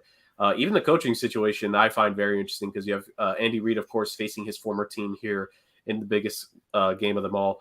But you also have Nick Sirianni, fun fact, former Kansas City Chiefs coach. He was a Kansas City Chiefs coach from 2009 to 2012. I think he just missed Andy Reid here. I don't think Andy Reid was Eagles coach or was Chiefs coach in 2012. I think he started in 2013, if I'm not mistaken. So just missing out there. But at the end of the day, some revenge possible for both teams as well. But in all seriousness, these are, we've said it, from the coaching staffs, which I still can't believe that Nick Sirianni was not nominated for Coach of the Year. I found that extremely wild that he was not one of the last three nominees, that he had the best record in the NFL and it didn't happen. Continuing my gripes with award voters throughout the nation. But it's two of the best coaches, well, at least one guy, the best coach per his team's record this season versus Andy Reid, one of the best offensive minds that we've seen in a generation. Another Super Bowl under his belt for his career. You have two of the top quarterbacks in the league this season. You have a great running game on the Eagles side. You have skill position players up the wazoo on both sides with a bona fide Hall of Famer on the Chiefs end. Strong offensive line, strong defenses overall, but obviously the edge goes to the Philadelphia Eagles. We hope this is a close Super Bowl, obviously. What is it going to be? Will Patrick Mahomes be able to make enough of a difference this time around? Because obviously a lot of people picked him going into that Buccaneers Super Bowl, but obviously, the offensive line was very different. We talk about the defense. Just a quick synopsis of it, boys. Is Patrick Mahomes enough to go against this Eagles team and maybe supersede what everyone's expectation is going into it? That yes, it's the homages defense win championships, but with a healthier offensive line, is Patrick Mahomes able to maybe break that? Not the idea forever, but for this season, is Patrick Mahomes good enough to break that concept and show that why he is the best of the best, why he is the best player in the league, regardless of position? I mean, he's MVP for a reason, right? So if anybody can do it, it's the reigning NFL MVP. But every Batman needs a Robin. Every Robin Hood needs a band of merry men, and so therefore, Mahomes the question really is Mahomes the best player on the field at any given point in time? And you could say yes to that, but this is really the idea where the Eagles might be the best team on the field that's there. I think position by position, if you went like who has the edge, I think the Eagles have the edge more so than the Chiefs would. But that edge at quarterback is a pretty significant one. And you'll have to see if there's any kind of, jitters for Jalen Hurts being a rookie in Super Bowl lore, not a rookie in championship game lore. But again, even he said so himself. The one time that he got to the national title game in college, They benched him, and he lost. They lost that game. So, And I don't know if Gardner Minshew has the magic in him to go in if it is. Oh, God. Could you imagine Gardner Minshew as Super Bowl MVP? It'd be Nick Foles again, damn it. Well, my God. I bring up the Mahomes case because, again, Jalen Hurts has not been impressive in this postseason. And I got to believe, boys, if it does end up being a close game, if it comes down to the quarterbacks making the plays, I think we're all in agreement here that we believe in Patrick Mahomes way more than Jalen Hurts. But let's say it is a close game. Let's say the Chiefs have figured out the defense of the Eagles and that the Eagles are struggling with that. And what can they do offensively to bludgeon the Chiefs in and of themselves? I know we've mentioned the running game, but what do they have to do? What creativity do they need to aspire from this team to be able to counteract any jitters that Jalen Hurts might have? Philly Special 2.0. Special 2.0. No, they got to run the ball and they got to open up the field for the receivers. They have to have that Chiefs defense as close to the line of scrimmage as possible and allow A.J. Brown and Devontae Smith and Dallas Goedert to work because that's where their explosiveness comes from. I know that everyone wants to talk about the run game. Jalen Hurts is an excellent running quarterback. He's played well traditionally as a quarterback this year. There's a difference between this year and last year. Yeah, and that difference has a name, and its name is A.J. Brown. Right. And if they want to be the explosive offense that they know they can be, they need to get him into single coverage And the best way to do that is to force the Chiefs to play to the line of scrimmage. He'll beat players. And if it's one-on-one, he's he's one of the strongest receivers going up I've ever seen. I've never seen someone come down and rip balls away. I've seen people get out jumped. Megatron was strong. He would go up there and he'd out jump players, or he'd catch it in multiple. AJ Brown could have someone else catch the ball and will rip it out of that guy's hands and land standing up more than anyone I've ever seen in my entire life. It is wild how strong that dude is going up for a jump ball.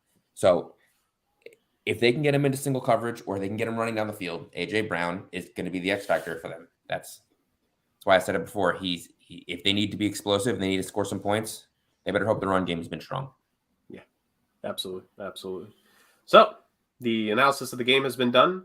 I think there's only one thing left to do with giving our predictions. But before we do that, there are two bits of analysis here that we need to go over, boys, that are very important, that I think are underrated when it comes to the Super Bowl as a whole. Number one, what is the first song Rihanna is going to perform at the halftime show? And number two, thanks, Justin. What are you guys going to order? What are you guys going to order for food for the Super Bowl? Wait, is that confirmed that Umbrella is the first song? No, that's just what Justin said. Oh. Because I mean, that confident, huh? I don't really, aside from the hits, like I'm not really familiar with Rihanna's B-sides. So I feel like she could open with like a B-side song or a cover song or something like that. I've heard some random rumors that the Spice Girls are also going to be taking the stage with her this year, which could be very interesting to see how that plays into effect. That would be wild. It would be, wouldn't it? I personally think, while Umbrella's a good song, nothing hits like the opening chords of Disturbia. So I think that would be an interesting first choice. Like if you're doing like the lights just turn down like that, you have like the Tron, like the scoreboard just do like the pulsing like with the drum beat. It'd be kind of cool to kind of get everybody excited for that. What will I be ordering? What and where, So there's a possibility that I might be watching the Super Bowl at a restaurant this year. Okay. And it might be a case where I might actually be going to California Pizza Kitchen. And if I'm there, what I get at California Pizza Kitchen, I ask them to do is I get the spicy Italian pizza, which is like the spicy pepperoni, the ham, the sausage, and all of that on a cauliflower crust to keep it healthy. But then I ask them to throw on their chili pepper honey flakes, which are red pepper chili flakes doused in hot honey. Because I love the spice factor. The way the cauliflower crust kind of soaks up that spice, chef's kiss, phenomenal. But you have to end, well, this is the real question. Do you end with their signature butter cake like I would do? Or my wife is a huge fan of their red velvet cake. So, I mean, I don't know. The dessert's a big question mark for me. But that might be my choice in the matter. It can't be just a slice of each for both of you? Or? Oh, no, we don't share dessert. That's wild, man. You could have both. No, I'm not saying share, but I mean, like, that is the core tenement. That is what this 8-year relationship and 2-year marriage have been built on. We do not share dessert except for the Great Wall of Chocolate at P.F. Chang's. I'm not saying share, but I'm saying, like, can't you get a slice of what you want for you, and she could get her slice for her? No. No, we do. But okay, I'm saying, like, I'm not going to ask for a slice of the red velvet cake. Okay, too. no, like, no, that's hers. Like, okay. The butter cake is mine. All right. Good job. Justin, what are you getting? I'm actually going to change it because I think Umbrella is more of like a middle of the I would think so, yeah. Or maybe like a closer, like she goes back to like the original, like the earlier hits. I'm going to go with Diamonds. She's going to open up with because I feel like that's like a good yeah. That's a good start. I didn't remember we're thinking the same, Justin. That's my pick too. Okay, and I think obviously I've moved. I have a new place now. There is a lovely looking Papa John's down the street that I think I'm going to order Papa John's, and then I'm going to get wings from the pub across the street. Also, we're going to try some new stuff. That's fair. That's fair. But you lost me on the Papa John's, man. You're on Long Island. You got I'd order. It's funny because there's a pizza place like right next door too. From. But I was really like looking actually at that Papa John's. There's a pizza place that we go to now. Too. I tried it. It was fantastic. I've been there like 3 times in the week and a half I've been here. There's a pizza place that we go to now that has like a combo of variety slices. They do a drunken Sicilian slice, which is like Sicilian but vodka sauce. They do a Detroit style, which is where the pepperoni has little cups and it's cupped up, and you have the hot honey in there. They have an L&B style, which is the Spumoni Gardens Brooklyn special, but they also do like an eggplant ricotta slice, a white ricotta slice, and you have some Italian, so it's how you say ricotta, not ricotta, ricotta. But no, if you get a good pizza, a good pizza place, you stick to that place because it's phenomenal. I do love ricotta. Well, you're not. Are you Italian at all, Justin? Or no? So then, like then you have a pass. You have a pass. I'm Jewish. Yeah. Russian. How many Italian Jews do you know? Jerg, can you give your answers while I calculate in my head how many I know? I think it's like 3. So I'm with Justin. Yeah. I'm picking Diamonds for the song I think she opens with. I think it's just a perfect song to open with. I mean, maybe she'll close with it. Who knows? I think you can make the argument. It could be the perfect opener closer. Yeah. For where I'm getting from, so for the first, this is going to be my first time having it from here, but my family and me, we're going to get wings from Wingstop. That's going to be the first time I'm having Wingstop. So I'm going to have that. And for the main course for food, I mean, of course, the wings are going to be important, but there's a place near me that I freaking love every time I come back to New York to get because it is nowhere near me in Connecticut, called Energy Fuel. And I'm going to get some Energy Fuel. I'm going to get a quesadilla, which their quesadillas, like you guys know, quesadillas are pretty big, so I'm going to get quesadilla. And they have spicy air fries. So I like getting the spicy air fries for myself. Yeah. And I'm certainly, when I go, because I'm going to have to most likely pick up at least the Energy Fuel, I'm getting a Mountain Dew for myself. We're enjoying the Mountain Dew for the Super Bowl. It'd be blasphemous if I don't have a Mountain Dew. Well, that leads to my question. So obviously, when Justin gets back, I'm going to ask the first question that I had. But for you, what flavor Mountain Dew are you going with? Regular OG. Oh yeah. No, for me. Oh wait. OG Reg or OG Zero Sugar? Like just the regular green. Like I need sugar in my Mountain Dew. It's not Mountain Dew if there's no sugar in it. Hey, listen. I understand that, but I wasn't sure. I mean, if I had to pick a Mountain Dew, fair enough. Like as much as I love the OG, I gotta go Code Red. See, hold on. For me, like I always loved Code Red when I was growing up. Here's the thing. I am not discounting or disrespecting anyone that likes going with other Mountain Dew flavors. You do you. I'm saying for myself, you do the Dew proper. I'm going with the OG over anything else. There was a guy that I knew that used Mountain Dew Voltage lip balm when I worked at Peloton. It was crazy. So Justin's back. So my question is, what's your flavor of wings that you go to?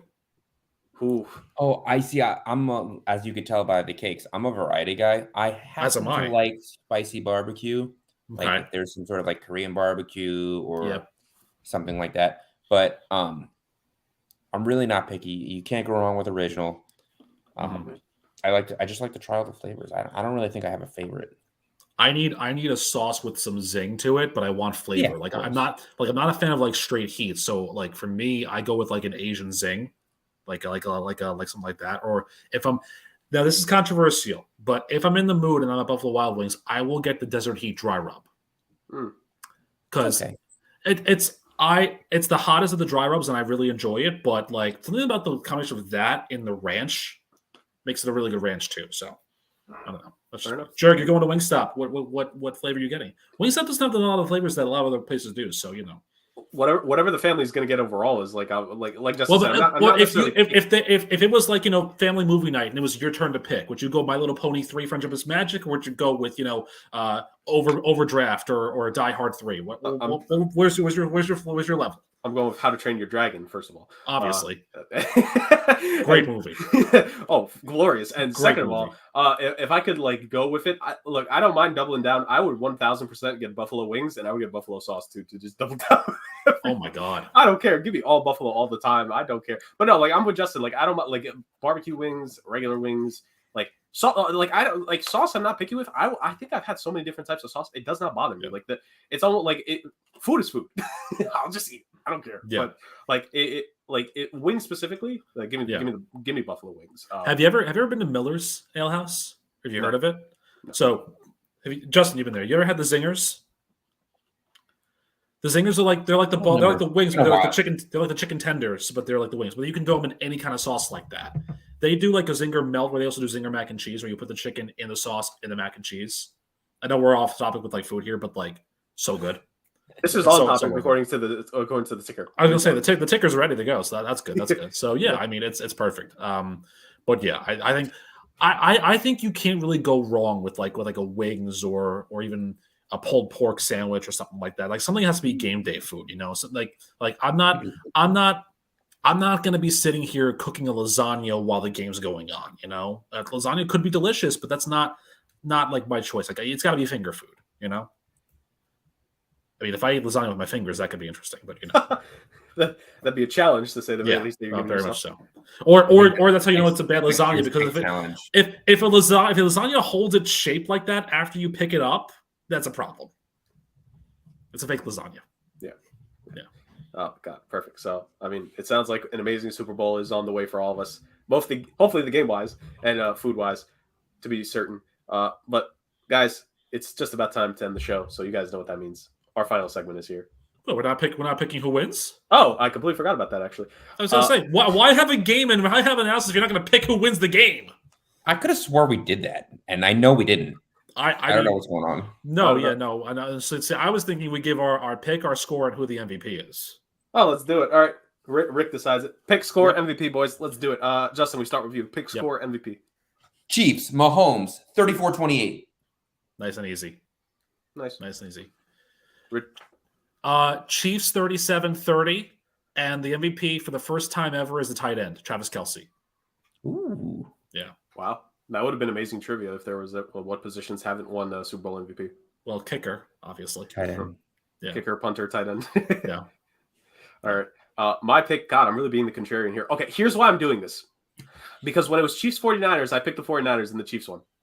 When it was Chiefs Buccaneers, I picked the Chiefs and the Buccaneers won. So I am 0 for 2 on picking Patrick Mahomes Super Bowls. But I do want Mahomes to win. So that's why I'm picking the Philadelphia Eagles here. I'm trying to jinx it. And hey, look, one of two things that's happening here. Either I'm jinxing the Eagles and the Chiefs win, which will make me happy, or I get the pick right with picking the Eagles. So at the end of the day, I win. Give me Eagles. Give me the final score being 34-30. And my Super Bowl MVP, I'm caught between two guys. You know what? Because I loved the signing when they made it. Give me Hassan Reddick as my Super Bowl MVP. I was thinking you're going to go that way too, yeah. It was between him and A.J. Brown, but I think if the Eagles are going to win, it's got to be someone on the defense who's absolutely having the game of their career. And I loved Hassan Reddick. Like, I always thought Arizona never figured out how to use him. And his one season in Carolina, or however long he was with the Panthers, I did like that. Mm. But when he went to the Eagles, I loved that signing immediately. I thought that was great for the pass rush. So let's make that the best signing from that free agency period, unless there's a name I'm forgetting from there, which I probably am. But let's make that signing even more worth it. Let's have him be the Super Bowl MVP. So for me, give me the Eagles, 34-30. Hassan Reddick is my Super Bowl MVP. Very nice. He's the most superb owl of them all. Indeed. Yes. Now should have written superb owl instead of Super Bowl breakdown. Yeah. All right. Yes. Well, before we get into that, I do have one other mind-blowing fact that I just ran into, which is Super Bowl related. Okay. And it relates to that first prop bet that everyone does, which is who wins the coin toss. Right. The last time that a team won both the coin toss and the game, Super Bowl 48, the Seahawks. Really? The last 9 years, the team that won the coin toss has lost the Super Bowl. So... Oh, and Donna Kelce, the mother of Jason and Travis, is not going to be doing the coin toss this year because there was talk about it. She should, but they were talking about it. I think there's some Cardinals legend. I didn't really read the full story, but if they're in Phoenix, they're going to have a Cardinals legend do it. So, all that sort of stuff. No fun league. Oh, exactly. All right. So, Justin, you were not here last week. So last week I had a little bit of an epiphany where I said, I've been doing a little bit too much of like news stories that I find stupid. And not anything about just like random ranting, get off my lawn, which is why we had bats. I don't know why, but why are bats last week? That was part of the rant. So in that tradition, I'm going to keep up with the things that are rants that have nothing to do with like news stories that are just like rants for me. From my perspective, number 3 here. So this week we had LeBron James break the all-time scoring record. And once he did that, they stopped the game and did a nice little ceremony for him. Kareem was there and Adamson was there and all of that. It was still, the third quarter wasn't even finished, and they still had a fourth quarter to go. Now, I'm all for pomp and circumstance and all of that, but do it at the end of the game. The last thing LeBron wants to think about probably, is okay, We're down by 6, but I just broke the scoring record. Let's have this big 20-minute ceremony on Lakers court doing this. Like, the last thing he wants to think about is that. Bad job by you, NBA, for making that the time you wanted to do that. I get it. In baseball, it's a little easier. When someone breaks a hit record or a home record, you have a standing ovation and the game stops. It's not really a time-driven game. But basketball is a time-driven game. I got to get home. I'm in downtown LA. I got to get home to Fresno or Fullerton instead. I'm going to be about sitting traffic for 2.5 hours because LeBron broke the damn scoring record. Has more traffic on the 5. Like, come on now. Like, let's think about it. Let's think about this realistically and not be stupid. NBA, please. Thank you very much. Number 2. This is my big number 2, number 1 are my salute to terrible marketing. Number 2 is Altoids. Oh yeah, I'm coming for you, Altoids, because you label yourself as the curiously strong mint. And maybe my palate has changed now that I've gotten older, but how is it that I'm able to house 4 peppermint mints at a time from you when you're curiously strong? It's because you're weak. You're not a strong mint. You're a weak peppermint. Like, if it was cinnamon, probably, but peppermint, you're not curiously strong. You're curiously, why aren't you strong? It's like the guy, it's like the SpongeBob episode where he has, like, the blow-up arms. Like, he thinks he looks strong, but he's really weak. That's Altoids. You're a weak mint, Altoids. No, thank you. Absolutely not. So your marketing is trash. You got to change that. And now, number 1, speaking of trash marketing, have you guys in your YouTube watching been averted to the Uber Eats 7-second ads on YouTube where it shows somebody proposing to somebody else, and the tagline is "Get anything with Uber Eats." So, like, and the fine print at the bottom says, "Well, not literally anything." So you're blowing your whole marketing message because now you have people who aren't looking at the fine print thinking, "Wait, Uber Eats can deliver me an engagement ring? Like, oh, that's amazing." By the way, fake advertisements, terrible proposals, really horrible reactions, and just fake. Like, if you're not going to do that, then pick something else to do. Like, it's like, oh, you can get flowers. Like, okay, I can also go to a florist and get flowers from them. Like, why am I Uber Eatsing a bouquet of roses from somebody named Jim?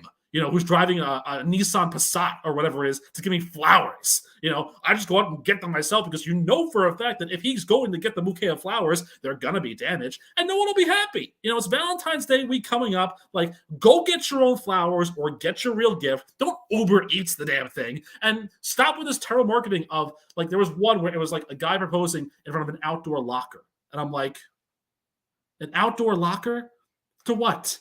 An amusement park? Like, that's the most romantic place he could think of was an outdoor locker where he had like 3 rose petals all over the place. Like, it's terrible. Like, you got to do better when you're marketing in this day and age because people are taking the lowest common denominator and they're just marketing to that and calling it a great 7-second ad. It's stupid. Like, fix your marketing. And I'm not Uber Eatsing, an apple pie in the shape of, Nevada for my wife. Like, we're not doing that sort of stuff. Like, it's ridiculous. So stop all of that. No, thank you. Stop all of that completely. Enjoy the Super Bowl tomorrow, everybody. Let's go, not you. And let's just go have some fun. Let's go be, just as crazy as it is. And you know what? We're almost at the end. The offseason's coming up. And it is time, once again, because Justin missed this too, buy me a freaking vowel, Kyrgyzstan. That's why you're on my no-fly list right now. Because there's one vowel in your name. You are now the country of ill repute in this realm. And you know what? The worst thing about this offseason is that once it's ready to go, that means we're going to be seeing more of Adam Rank. And that's just the worst thing for everybody. And the only thing worse than Adam Rank is Adam Rank holding a Duncan box to Joe. Because Duncan sucks, as is preferred. Oh my God. I did not think we would get a SpongeBob Anchor Arms reference in one of the Ren podiums, but here we go. This is why you have this on your show, because you never know what you're going to get. It's a big box of chocolates. We really, really don't. I will say this, though, Rick. When Ovechkin breaks Gretzky's record, I don't want them to wait until the end of the game. I want them to celebrate the living hell out of it when he breaks the goal record. Because I know when Ovi does that, I'm more than willing to make that exception. I want them to take him out of the game and then have it be like in the third period or in overtime that he scores the game winner. And that would settle off. That'd be crazy. But when John Franco got his 400th career save, it was the end of the game. Like, didn't matter. Well, when McGuire hit his 500th career home run, they didn't stop the game. 70, I get. But again, baseball, it's non-timed. Like, when Emmitt Smith broke the rushing record, did it stop the game for like a half an hour to do a – like, no. Like, these guys are all juiced up and ready to go and had the next play happen. And it's like, no, we got to stop for some admin. It's like, no, you know what? We got to stop and have like 5 little girls run with roses across the field. Like why? Like what's the planning here? Like, come on now. We're better than this. Are they? I'd like to think they are, but debatable. And I give Adam Silver a lot of credit. I like the way that he is. I think he's the best commissioner of the 4, not named Don Garber, because I will always say the MLS commissioner is better than anybody of the commissioners that are out there because Don Garber's done a great job. But, I can see Gary Bettman doing a whole like, oh, you're gonna have a game? Well, nope, we're gonna have a whole Ovechkin ceremony and celebration instead. Well, don't get me started on that trash human being. Anyways, ladies and gentlemen, let's finish things off here. Thank you so much for joining us on this week's edition of the Sports Agents of Chaos podcast. You've gotten everything. This is the last one before the end of this NFL season. And I've said it before, I'll say it again. We're excited. We're going to be going through our first full and proper offseason. We kind of started late in the offseason last year, if memory serves me correct. So we're going to have a first full proper offseason. Next week, of course, we're going to talk about the game that happened. We're probably going to start a little bit of, poking holes into what the offseason could be like. It's going to be a lot of plans. We're going to have a lot of fun. We're going to have a mock draft again on the show. Come time, we gotta put all that in the works. We got to do all our mathematics to figure out how many picks we each get and how many teams and all that, et cetera, all that jazz. But at the end of the day, guys, you guys know where to come to for the best and most out of control stuff possible on the podcast, where we can. 1 second, we're talking about the Chicago Bears, then we talk about the Detroit Lions. We're talking about Super Bowl breakdown, then we're talking about food. And if last week is any indication, we'll randomly start talking about Subway sandwiches. And a random Harry Potter trivia could come out of nowhere. It's the greatest thing. Rick, one time real quick before the end of the show, can you please turn around to show people the back of the jersey? Oh, yes, of course. So, here you are, gentlemen. Yes, this is the way the show ends. Guys, thank you so much for joining us this week. We have reached the end of this season. Next week, it'll be fun. We will continue this into the offseason and beyond here on the Sports Agents of Chaos podcast, where we love to have fun, we love to talk football, and we love to cause just a little bit of chaos, which is sometimes strange. Thank you all so much for joining us on this episode, and we'll be back next